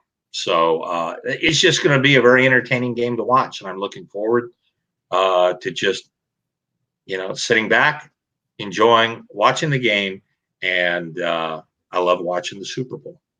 Well, there you go. And I think we'll do a post-game edition of the Sports Web. We'll see how that goes to recap that game versus the 49ers and the Chiefs. And feel free, if you're up at that time, to call in and definitely share some insight. But as always, Tampa Bay sports broadcasting legend, Mr. Al Keck, thanks a lot for being on the evolution of Sports Talk Television. All right? All right, Peter. All right, there you go. So Mr. Al Keck was in the building. So we try to take some phone calls, but the phone line is open now, 813-699-5353, 813-699-5353. So cool, right? I mean, that guy has loads of stories about Super Bowl memories, and it makes me think I'm a kid again. I mean, I love that. And if you don't love it, if you don't appreciate the history of the NFL and Super Bowls and stuff like that, once again, get out. You don't have a pulse. How can you not enjoy those personal stories of Super Bowls? I don't understand it. I hope he did. Johnny Dean from Pittsburgh, welcome to the Sports Web. What's on your mind? How you doing, buddy? I'm doing good, buddy. Doing good. How are you? I'm fine. I was thinking about this game coming up, man. You know what this reminds me of? What's it remind you of? It reminds me of the hype game with Marino, when Marino was supposed to just wipe everybody out because he was so great. Mahomes is looking like that. This is a flashback for me. It seems like I'm looking at this game like nobody's talking about the Niners. They're talking about Mahomes. It's the same situation that was in with Miami. Yeah. Okay. It feels the same way to me. I just think that the Niners are built to take away from Mahomes. I believe John Lynch is not a stupid man. And he knows, and his coach knows what's up with Mahomes. They've all watched the tape. They've had 2 weeks to prepare for this. And the Niners aren't going into this game to lay down for Mahomes. No, they're not. I honestly believe they're going to take Mahomes out of this game, and the Chiefs are going to have to rely on the run game. If they can open lanes against that San Francisco D-line, then maybe they got a chance. They can get some kind of run going, but I don't see that happening. Yeah, I mean, it's going to be tough. It's going to be tough for The matchup I'm looking at, of course, is the defensive line versus the offensive line of the Kansas City Chiefs. It's one in the trenches. Can Kansas City protect Mahomes enough? I think they can. But if Mahomes escapes out of the pocket, that's where you start to play games and where bad things start to happen, because Mahomes can definitely make plays happen outside of the pocket. And that's where I worry about the speed coming into effect. That's why it's so important for not only to get pressure and hit Mahomes as many times as you can, but also contain him so he can't make those plays outside of the pocket. Make sense? That's where your edge guys and your safeties come in. You just take away that outside lane. Yeah, that's all you have to do. You just take. John Lynch knows that. I'm sure he has informed his head coach. And you know what? That's another question I got. Who is coaching this team? Because if you look at the Niners, and you see a lot of similarities, don't you? I mean, you really do. I mean, you've got Kyle Shanahan, who's coaching the offense, and he's had the success before with the Atlanta Falcons. Of course, it was disappointing because they didn't close out the Patriots. You have Andy Reid, who's been there but hasn't been able to win.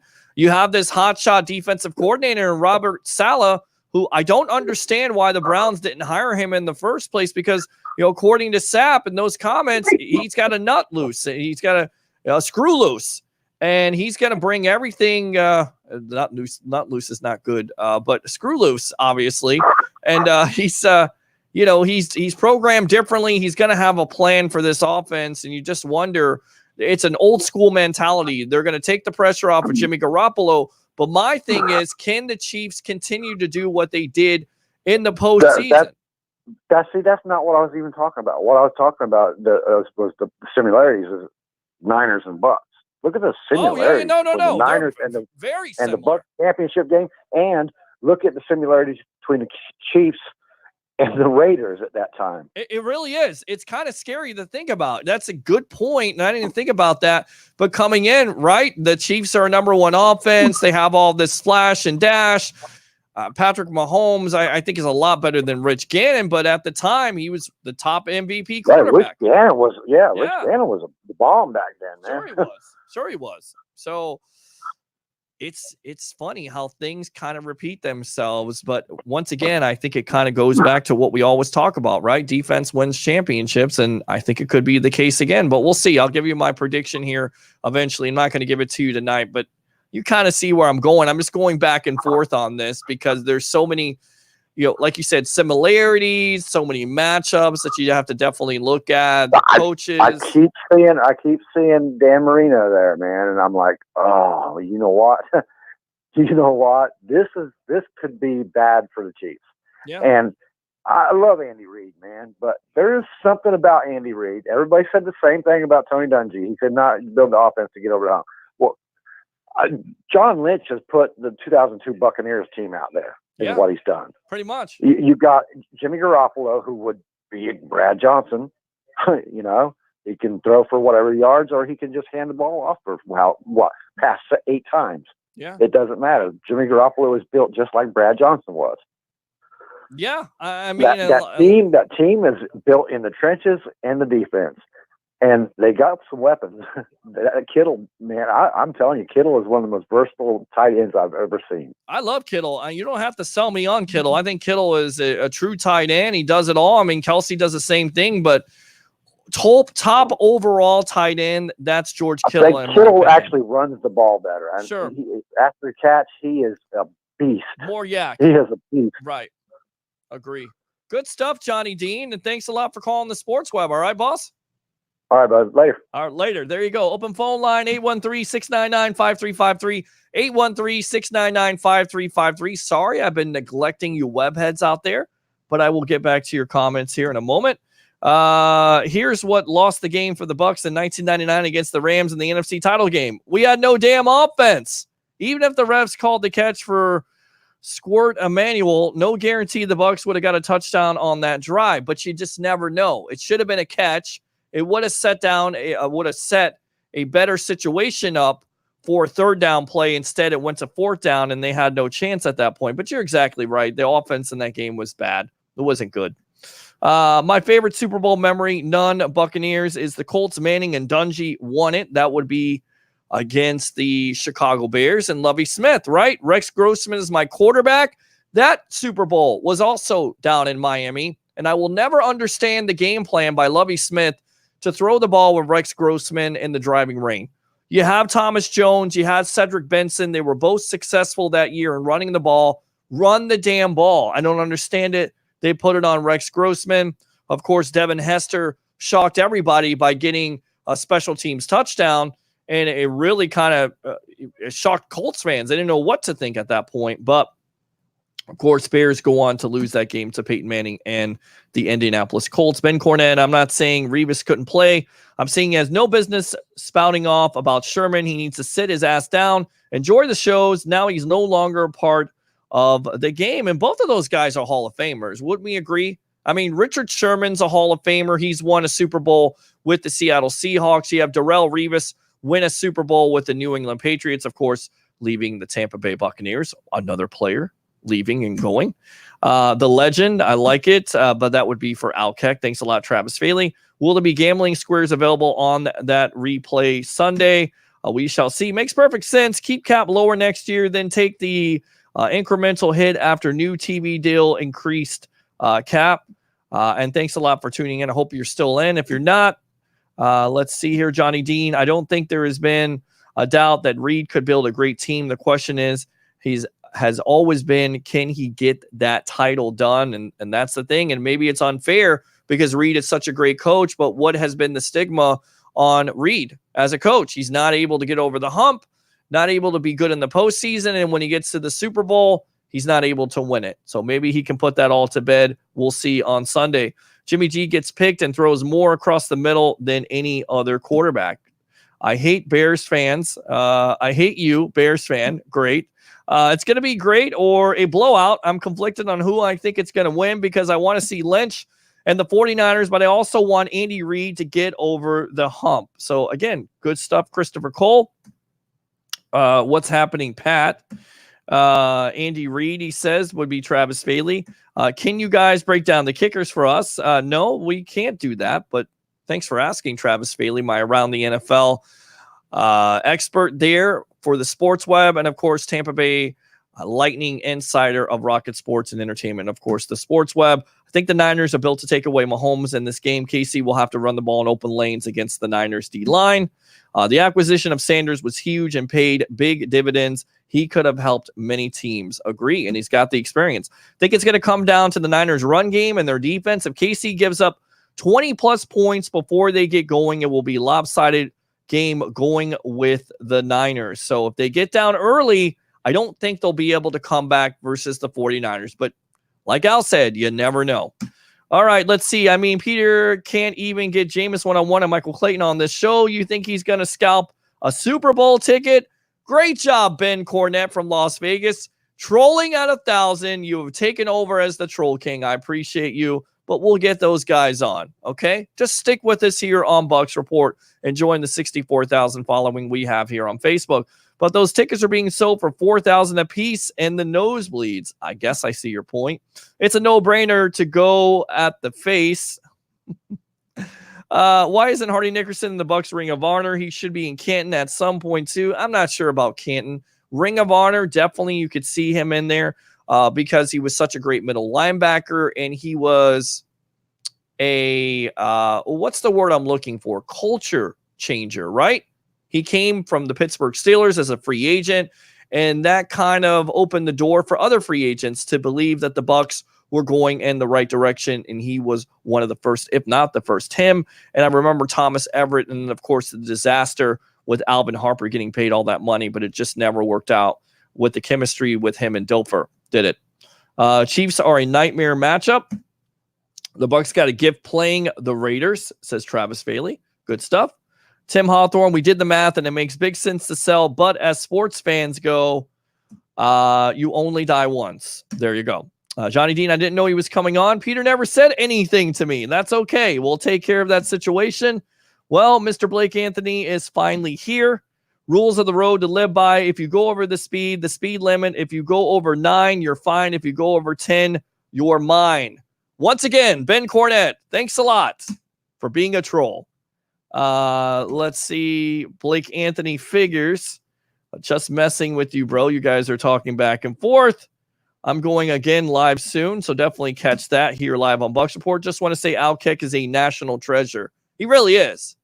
I mean, and we got that exclusive here on the Sports Web with all those great stories. I mean, you got to love it. What happened to this chat? No one wanting to talk about the game or the Bucks tonight. Johnny Dean, it's story time with Al, but that's okay, Vernon. I like that. Al Keck should have his face on a U.S. bill. He was awesome. Like I said, Dilfer came out today, said Winston needs to come back. He even said that Winston's ceiling is much higher than his ever was. So we'll get those comments from Trent.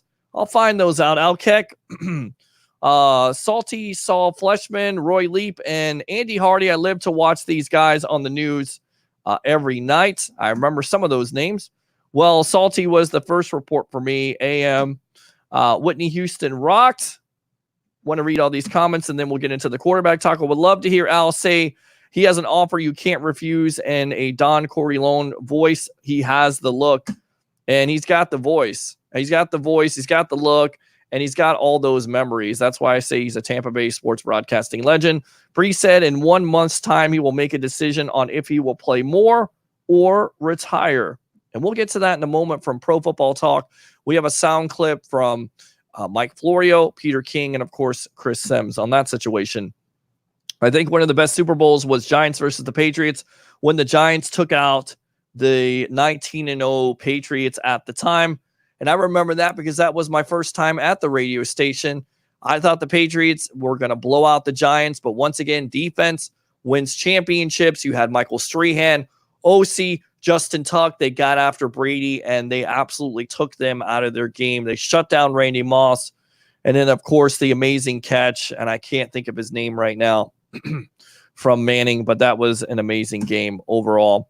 David Tyree, that would be it. The catch on the helmet, amazing. To this day, I believe the best Super Bowl was the Niners and Bengals, both of them. I can't think of any games with maybe the exception of 2 Dallas and Steeler games. Those were some good games, of course. No 2 games were better than those. The first Super Bowl I remember was the Niners versus the Bengals the first time. Who could forget the Arizona Cardinals versus the Pittsburgh Steelers down here, where it's Santonio Holmes catching the pass, and it clearly looks like he only has 1 foot down, and they still call it a touchdown. There you go. Steelers win that game late in the fourth quarter. Not going to give it to us tonight. Oh, Peter, you're such a tease. You should call in. You should definitely call in. I'm taking the Niners in the shocker. I like it. Mike Tackett says Tampa Bay Vipers home kickoff is February 22nd, and Raymond James, I'd love to be a part of the broadcast. Can't wait. Fangs out. We'll see. Okay? Just keep it here on the Sports Web and the evolution of Sports Talk Television. And, of course, Bucks Report. So you're saying there's a chance that Breeze retires. Absolutely. There's absolutely a chance of it.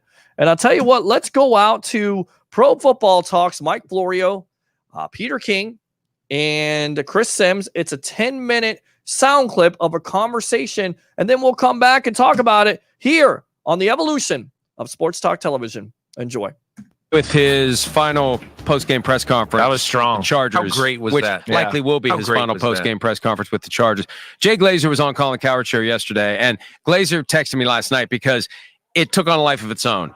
Glazer said that the Chargers have moved on from Phillip Rivers, so that became Glazer is reporting the Chargers have moved on from Phillip Rivers, and Glazer says, I never reported that, but they've moved on from Phillip Rivers. I mean, the bottom line is he's moved out of California. I mean, right. They're not bringing the guy back. They're not.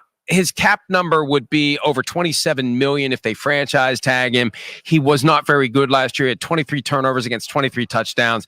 He's not the guy that he was. It's time for the Chargers to move on for a variety of reasons, Peter. Football and business reasons. They need somebody that's going to sell tickets and PSLs and help the Chargers become a team that LA gives a crap about. So I think it's a true mutual parting. We hear all the time there's a mutual parting. This is a true mutual parting. He doesn't want to stay, and they don't want him to stay, and now he moves forward to wherever he ends up. Somebody in the LA market said to me when I said, hey, look, it'd be great if the Chargers could have Tom Brady on a billboard on the 405 in Orange County. Hey, buy your tickets 1-800-Chargers and have a picture of Tom Brady. That'd be great. Right. And this person said, well, my point is, I think if they had a billboard of Teddy Bridgewater right now, that would sell more tickets than if they had a billboard of Phillip Rivers. Nothing against Rivers, but it's only that they want something new. Yeah. We've seen Phillip Rivers. Yeah. We saw what happened last year, and he's an older quarterback, so it's time to go. It's time to move on. And so that's really where I think the Chargers would have to be. Mike, here's the two interesting points about the next quarterback of this team. Number one, if it is Tom Brady, they've got a lot of free agents who they have to be worried about. So who are they going to spend their money on, first of all? And second of all, if they're not selling a lot of tickets at this stadium and they have the franchise relocation, they have all this other stuff to worry about, you tell me, where's all this money going to come from if they're not selling a lot of luxury seating in this new stadium? Yeah, I mean, the Chargers. We talked about this a lot. The Chargers, they need some sort of fresh look, star power, whatever it may be. They need Cam Newton. Yeah, right. I hear that. That makes a lot of sense. I think that's a great candidate for that. That makes a lot of sense. With Phillip Rivers, hey, yeah, it's over with the Chargers. It's okay. It was a great run. It's phenomenal. It really is. I got so much respect for him. I mean, Peter and I were sitting here talking as we were just watching the clip, going, man, I really like that guy. And you talk about the consecutive streak. That's an impressive accomplishment. To me, it's way more impressive than what Eli Manning's was, because Phillip really hung in the pocket all day long and would get lambasted and then still would just get up. The big thing is what is the next move, guys? What are the teams? Jacksonville, Bucks, Miami. I'm just throwing teams out there. I think he's in the same spot Eli Manning was in, and Eli Manning was sufficiently self-aware to realize no one's going to offer me $25 million a year. No one's going to say you're the guy no matter what, and we're not going to draft somebody in round one. I think that's what you run the risk of doing if you're Phillip Rivers and you do a $20 million. I don't think he cares though. Almost. I just don't know.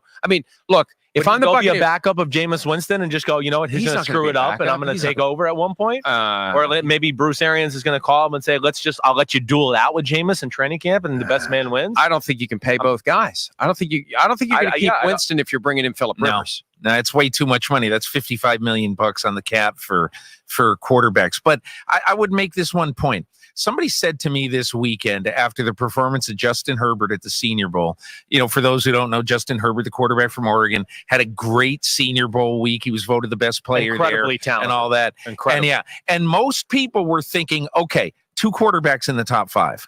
Okay, but now what happens if Washington, instead of automatically taking Chase Young, what happens if Washington says, we'll take 3 ones for this pick?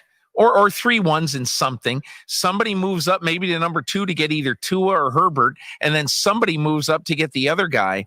All of a sudden, everybody who becomes a quarterback candidate, let's say the Carolina Panthers, let go of Cam Newton, and then they're in the quarterback market. They got to move up for one of these guys. And so everything we're saying about Phillip Rivers, yes, I get it. I understand. But let's say you take Justin Herbert and you say, hey, listen, we'll go get a Josh McCown for 1 year to sort of help him get ready. And Josh McCown maybe can play for a while.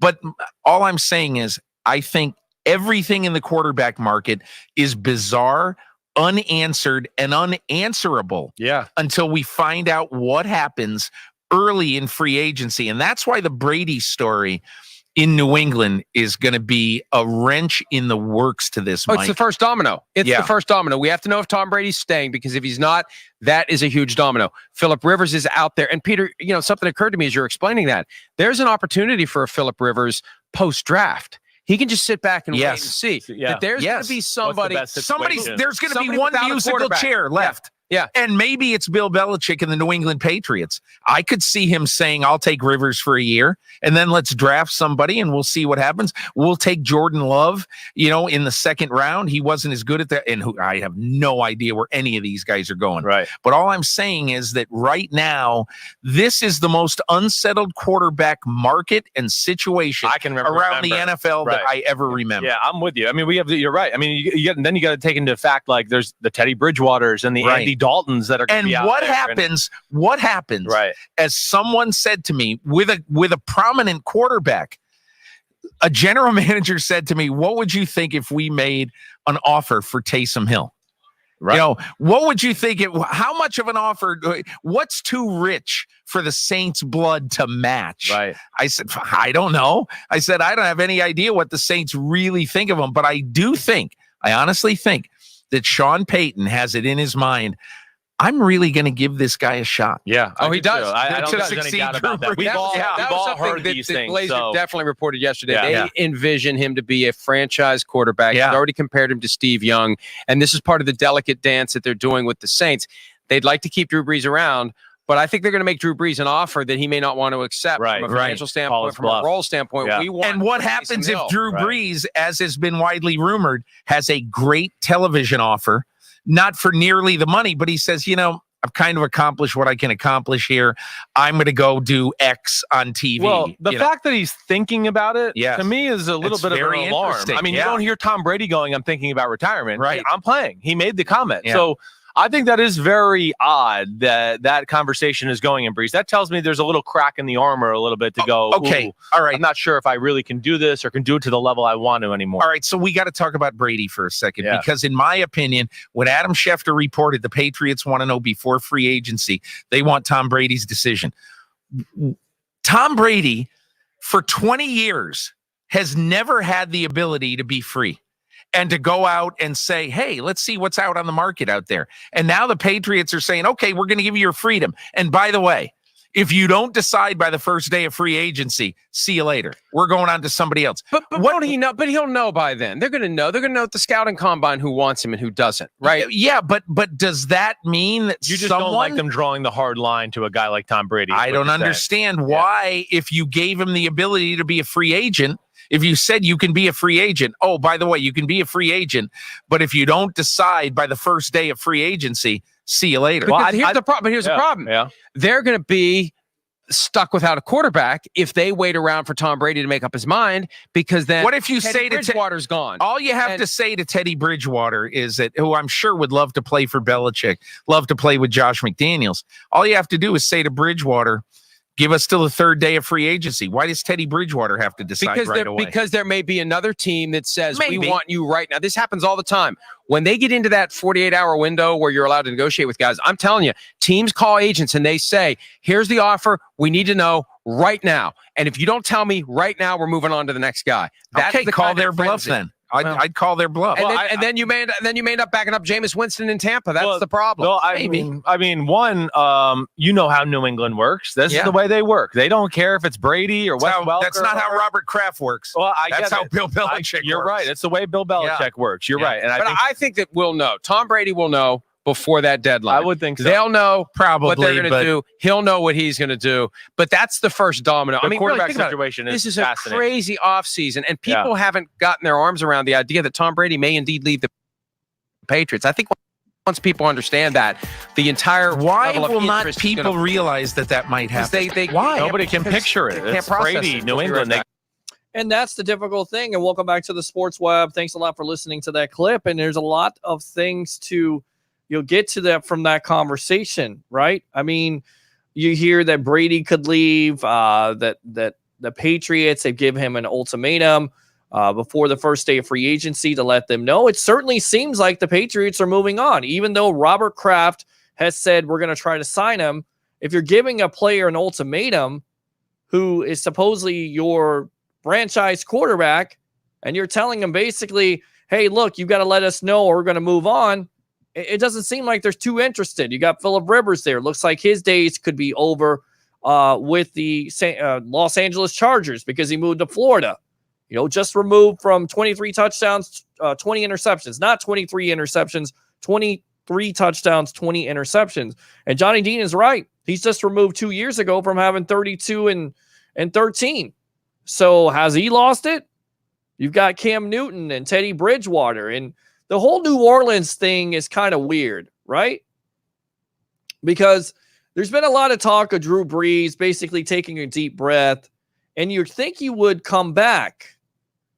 But you look at New Orleans and their situation. They've got $12 million of cap. You've got a quarterback who's uncertain about his future, and there's rumors that he could be getting a big TV deal to be an analyst. So if Drew Brees is contemplating that TV deal, what that tells me is basically the Saints are going to go in another direction, and they have to go in another direction. But instead of going into the direction that you think they're going to go into with Teddy Bridgewater, they're going with Taysom Hill? Is that negotiating? Or is that Sean Payton, being the coach there, saying, you know what? We feel like Taysom Hill has a lot more value than Teddy Bridgewater. So a lot there to unwrap. 813-699-5353, 813-699-5353. Thought it was really interesting. But the most interesting factor out of all of it, you hear Tampa, you hear Jameis Winston, and we really didn't talk about that tonight. I don't want to continue on that type of train because it seems like we're saying the thing over and over again. We want to bring something different to the sports web, right? There seems like there's some synergy there, right, with those guys saying, okay, well, if you don't get a quarterback situation, then you may be a backup. Peter King put it out there. That's $55 million you would invest in 2 quarterbacks. I don't see it happening. I really don't. All right, Johnny Dean, welcome back to the Sports Web. What do you have to say? Okay, since Ben Cornett isn't calling in and Cole there, Christopher Cole isn't calling in, I guess I figured I'll call in and yeah, go ahead. What do you think about expound this? Expound a little bit on the Taysom Hill thing. Right. That is dumb. I'm sorry, it's not dumb, but it's not realistic because Taysom Hill right now is a weapon because he is versatile. He can do all kinds of things. Mm-hmm. But the spotlight isn't on him every down. Every down as quarterback, Taysom Hill is not prepared for that. Bridgewater is prepared. He's extra prepared because of the injuries he's taken. He knows what to avoid. That team is built to protect him. I do not see, after his Bridgewater success with them, I do not see them handing the reins over to Taysom Hill. It doesn't make sense. Yeah, it doesn't make sense. But then again, it comes down to, how much are you going to have to pay Bridgewater? And do they feel like, you know what? We're going to lose out on a weapon here in Hill. He's got unlimited high ceiling, more ceiling than Bridgewater at this juncture. So we're going to go with him, and he's a restricted free agent. Something has to happen with the Saints. Is Hill real? I don't know what I don't focus on the Saints, but is Hill a free agent? I mean, he's restricted. This should be his. He's a restricted free agent. I didn't even know he was in the league until this year. Well, I mean, Sean Payton would like to use him more and more, and they feel like if they used him in that Vikings game that they could have won it. And you've got to admit that when you can bring a quarterback in with all the RPO stuff, and I know we've talked about this before, and all the things that he can do, but you're exactly right. You have less of a body of work on Taysom Hill than you have on Teddy Bridgewater. You're just going 100%. after, right? But yeah, it's and they're built to play. They're built to win right now. They know since last year when Breeze was out, they know that their team as a team can go in there and win games with Bridgewater and do it well. They did a damn good job with Bridgewater, man. I did not expect that. You wonder what the coach is thinking and what Keith Larson brought up, and we always talk off air about this. It could be a negotiating ploy, right? Because I'm 100%. That right. rumor is. I guarantee you, if Breeze is gone, Bridgewater will be at the helm there. You would think. I mean, I would go with Bridgewater at this point, no matter how much it costs, because then you got your quarterback that you're comfortable with, that at least knows your system. I'm not saying Taysom Hill doesn't know the system, but it's very different when you're bringing a player in for a team that's built like that's built ready to win and go to the playoffs right now is not going to rock that boat. Right. I don't know. I don't know what to think, but the one thing I take out of that whole conversation with Peter King, Chris Sims, and Mike Florio, Pro Football Talk, is that anything is possible in 2020. So we can come on here. I've never seen Taysom Hill sit in a pocket and read a defense and check down. I haven't either. I don't be know a quarterback. I've never seen it. But you talk about the quarterbacks that could be in free agency or retired. You have Drew Brees. You have Tom Brady. You have Phillip Rivers. You have Case Keenum, who is over 30. And then you have the under 30 quarterbacks. Of course, Winston. We didn't even talk about Cam Newton. He's over 30. He could be out there. I mean, there's a lot of quarterbacks out there, and you kind of think about it. Whatever team fills that need with a quarterback, then it kind of downplays the draft, right? Because absolutely, and then you don't have that run on quarterbacks, which is what the Bucs want. They want that run on quarterbacks, so those offensive linemen, which you want, what I want, or defensive linemen, what we both want here, can drop down. But if you don't have a run on quarterbacks, then it kind of we've seen every year, especially look at the situation last year. How many quarterbacks went down in the first quarter of the year, man? Yeah, there's going to be a run on quarterbacks. Teams are going to back up what they have at least, and they're going to want confident ones. So they're going to go in there and grab their quarterbacks.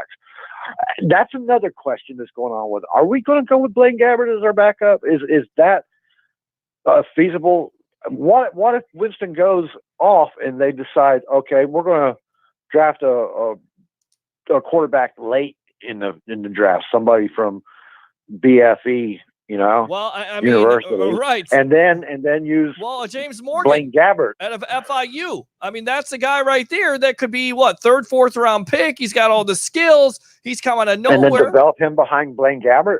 I'm not sure if I'm comfortable with that, but then well, I haven't been comfortable with a lot of things, and then been proved wrong because Arians has proved me wrong about a few things with the development of the team. And I'm like, he's developed people into real players that I didn't think could be. Sure. I mean, it's kind of difficult to see what his trend is, right? Because he's worked with veterans. He's also worked with young quarterbacks before. So it's kind of difficult. He worked with Carson Palmer. He's worked with Roethlisberger, who was relatively young at the time, Andrew Luck and Peyton Manning. But he's been able to work with a veteran like a Carson Palmer. So you really don't know.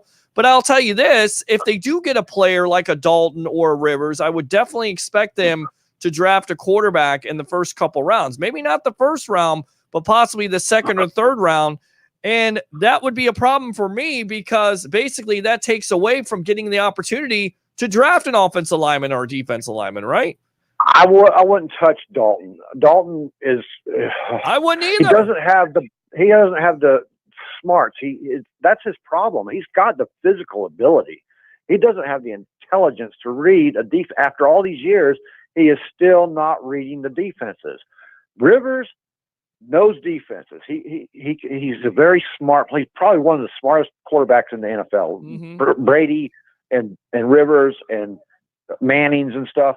Rivers is right there with those guys as far as football intelligence. Johnny, the other thing that was mentioned, and then I know you were listening to it intently, Leo Ward, was the fact of what if Rivers feels like, you know what, I really don't have a great opportunity in the NFL. I'm not going to make the money. Nobody's going to pay me $20 to $25 million. What if he just decides basically I'm just going to hang it up at this point? I can see that too. I mean, I've also listened to his interviews though, and he still wants to play.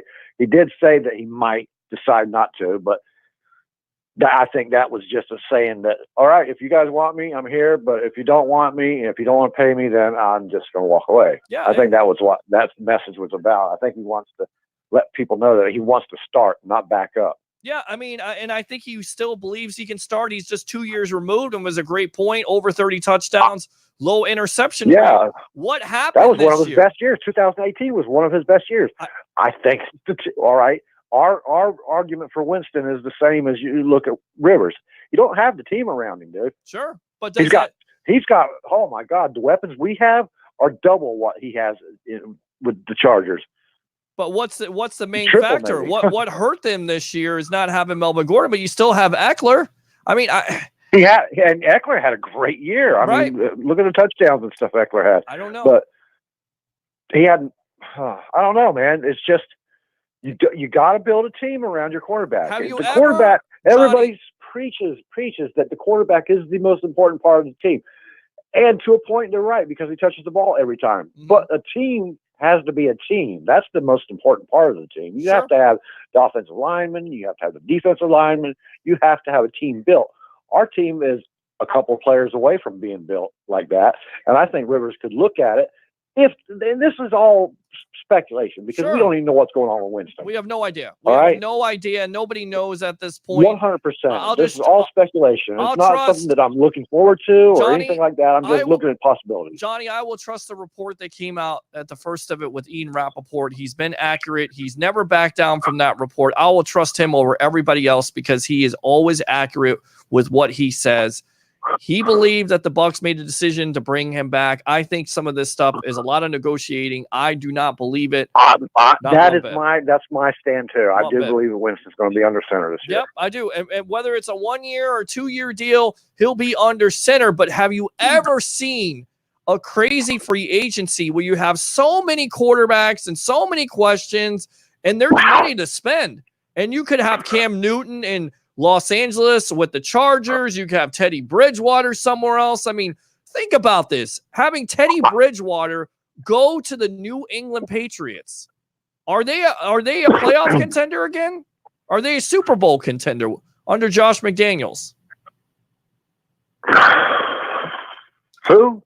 San Diego Chargers? No, Teddy Bridgewater with the New England Patriots. New England Patriots are going to be a Super Bowl contender no matter who's under center, man. Right. That is a well-coached, well-polished machine. We saw that with that. Who was that other quarterback that played and had all that big run and they went to the Super Bowl and Brady was hurt? 11-5. Matt Castle. Yeah, Matt Castle. Yes. Matt Castle, man. Stole some money. Yeah, he stole some money from him. Yeah, absolutely. Yeah, be paying the Patriots, and then he goes from there, and he couldn't play anywhere else because it's the Patriots. They have that. Bill Belichick has that is a well-oiled machine, dude. Yeah, I mean, again, for me, Rivers could decide. You know what? I'm going to take less money and go to the Patriots. I mean, that's the Patriots. 100%. That 100%. That's plug and play. I think they're looking for a younger version of that though, but because they don't want to keep hunting quarterbacks. But if that's what they needed to do, if Brady does decide to retire or move on, which I think that's another situation. I think Brady's going to be under center in New England again. I just do. I don't know. I don't understand the whole, giving him the ultimatum. Look, you've got to decide before the start of free agency if you want to be the quarterback. Wait a minute. That's Tom Brady. That's Tom Brady. Yeah, well, I do understand that because you can't have. Remember Brett Favre? Yeah. Remember all the waffling that he did? You can't have that, man, because you got a team to build. So you got to make your decisions about what you're going to do with the future quarterback situation. And maybe you can't be being held hostage by anybody. I don't care if it's Tom Brady or Peyton Manning or anybody else, man. And maybe Tom Brady feels like he has enough stroke to where he's going to the Patriots front office, namely Bill Belichick, and saying, look, you've got to give me some weapons. I can't run with what you had last year. You've got to get better on this side of the ball. And if you're not going to, I'm not going to hang around and play games. That may be another situation, but it's going to be very fascinating. A lot of people are talking about Jameis Winston. We talk about it here, but there's more than just that in this quarterback free agency market in 2020. And I can't wait till that begins. I really can't. Here's what I honestly believe. Yeah. Arians said that there was a couple of times during the season that if Blaine Gabbert had been healthy, he would have sat Jameis. He did say that. Mm-hmm. Okay.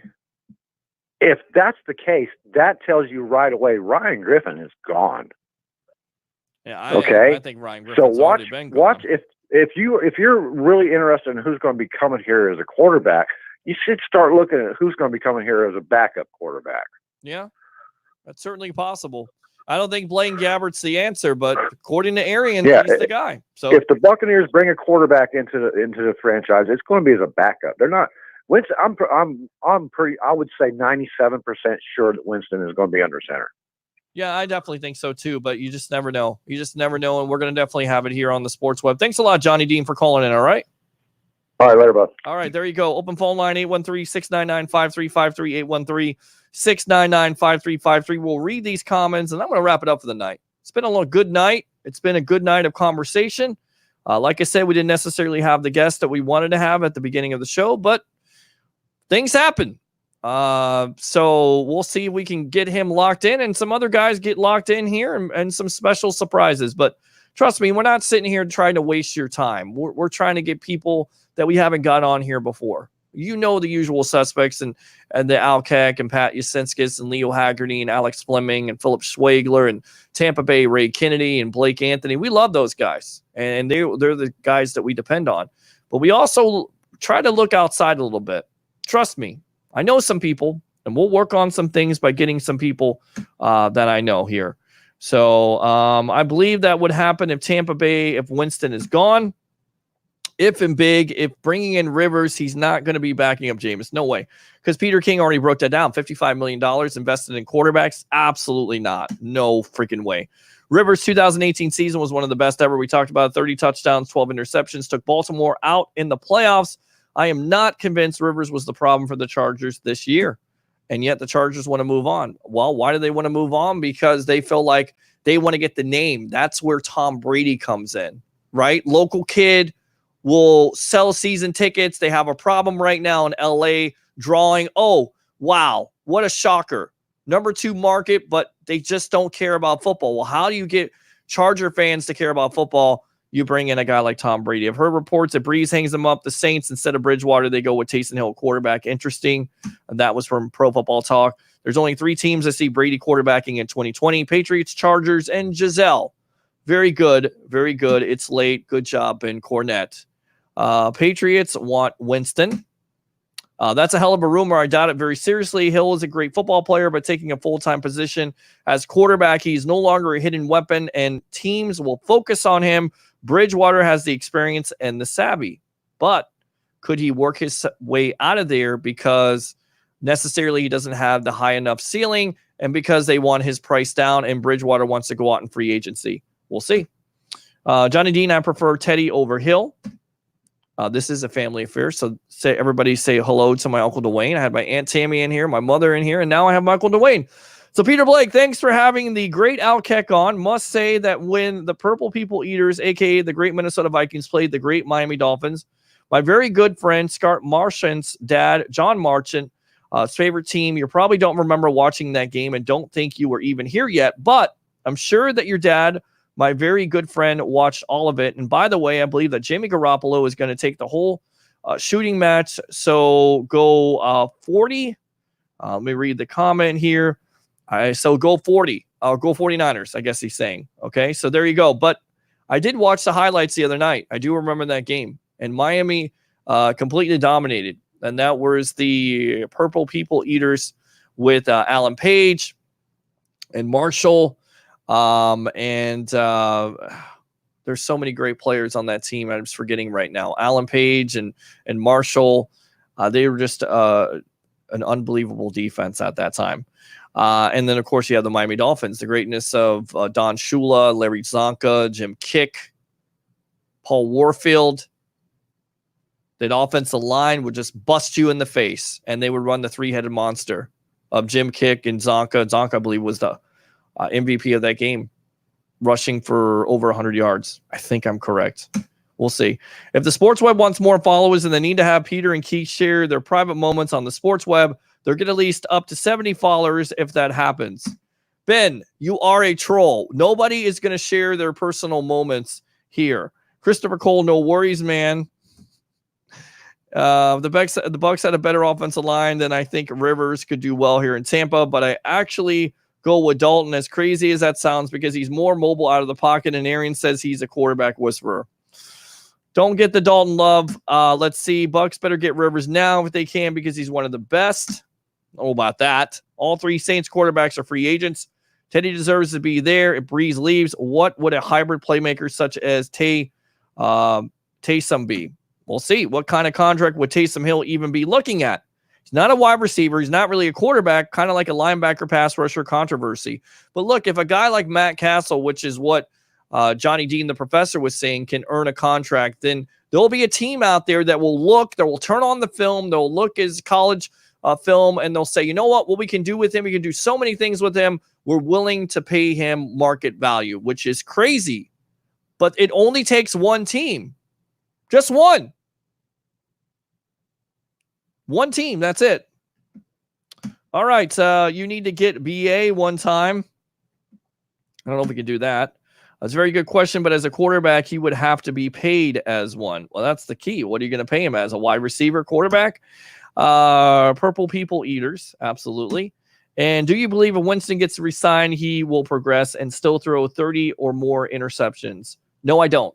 I think if you cut down his throws from 41 averaging a game, you give him a running game, you improve the offensive line, and that defense continues to play where they played. Basically, the sweet spot is what? 28 to 30 throws. Because we know once he hits that 31, there's an interception. So if you keep it down to 28 to 30, you take the pressure off of him, and you give him a legitimate running back, I think it's certainly possible. Welcome to the Sports Web. What's your name? Where are you calling from? Hey, this is Ben. Hey, Ben. How you doing, man? You troll? Good. How are you? I'm doing good. Troll. Yeah, you troll. No, Johnny wanted me to call. He sounded depressed tonight, so I thought, all right, I'll call in. Well, yeah, and Just I know you were expecting a guest, and we'll work on it. But sometimes that stuff happens. So go ahead. What's on your mind? Oh, not much. Just wanted to call. I want to maybe change it up a little bit. We keep talking about all the quarterbacks. Well, look, what do you think of the Royal Rumble? We have not talked about quarterbacks all night until now, and I did that on purpose because I got told that we talked too much about the whole Winston situation and the quarterback, so I changed it up. What did I think about the Royal Rumble? I didn't necessarily like the booking at first with Brock Lesnar basically burying all the talent that he had on this roster, especially like an Eric Rowan. Like, why do you care about Eric Rowan? Well, the reason why you care about him is because he has something in the cage. And he's a young talent, and he has a look.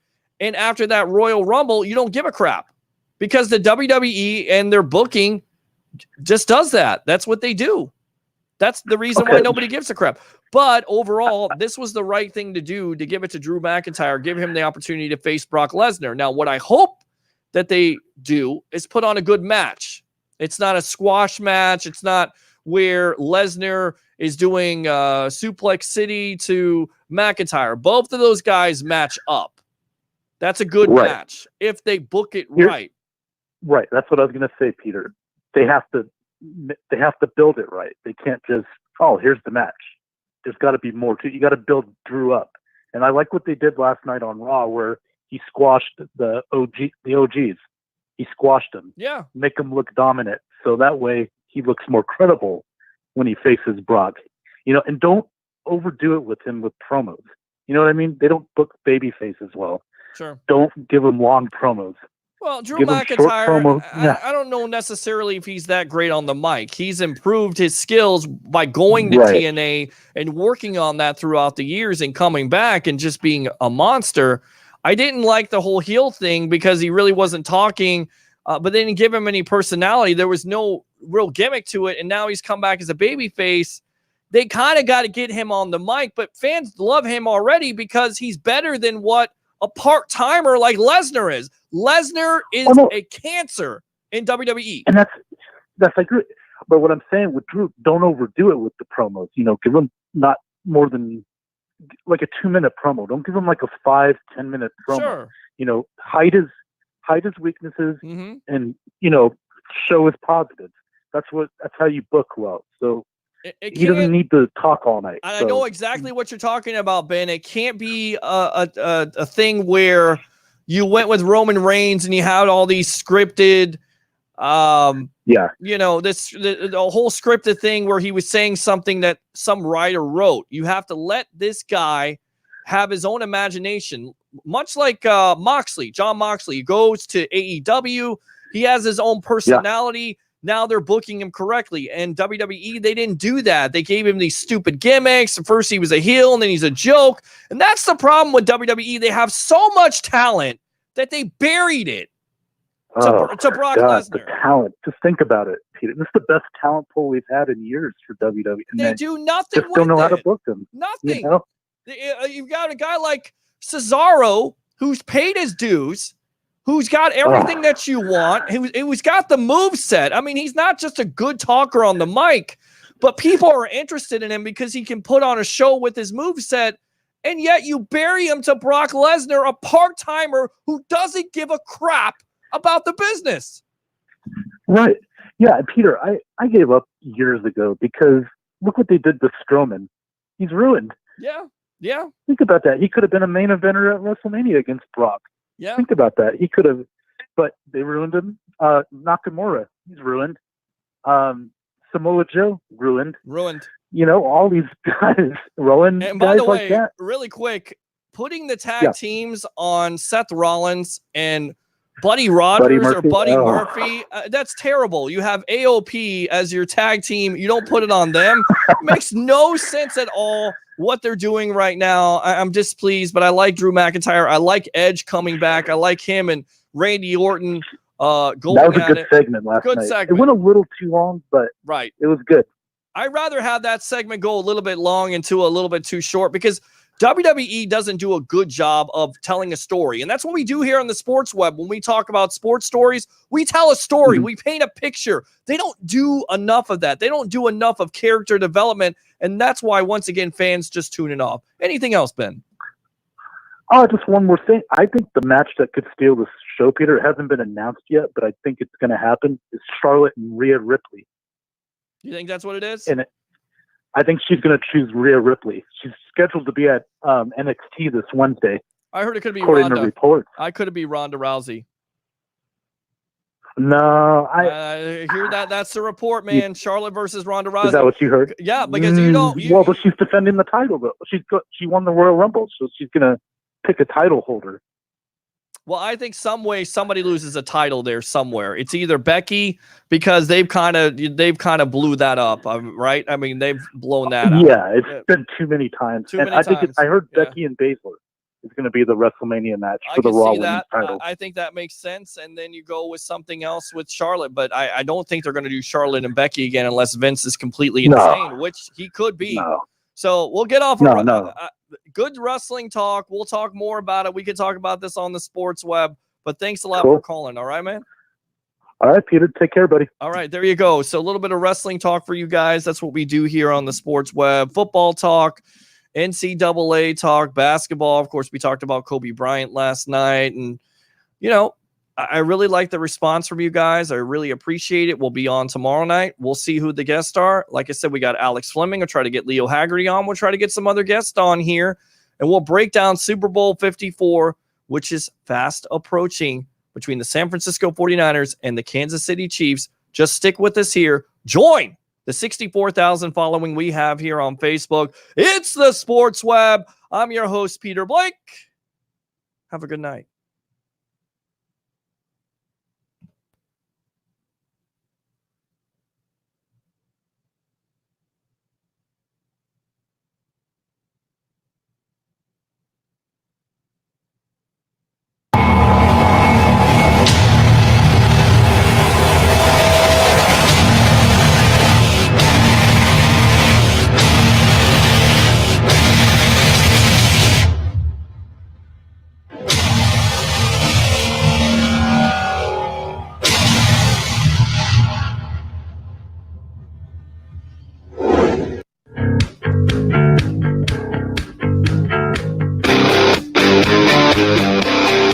You're now in the Sports Web, a sports talk show for the hardcore fan. Bring your passion, bring your excitement, just don't bring any nonsense.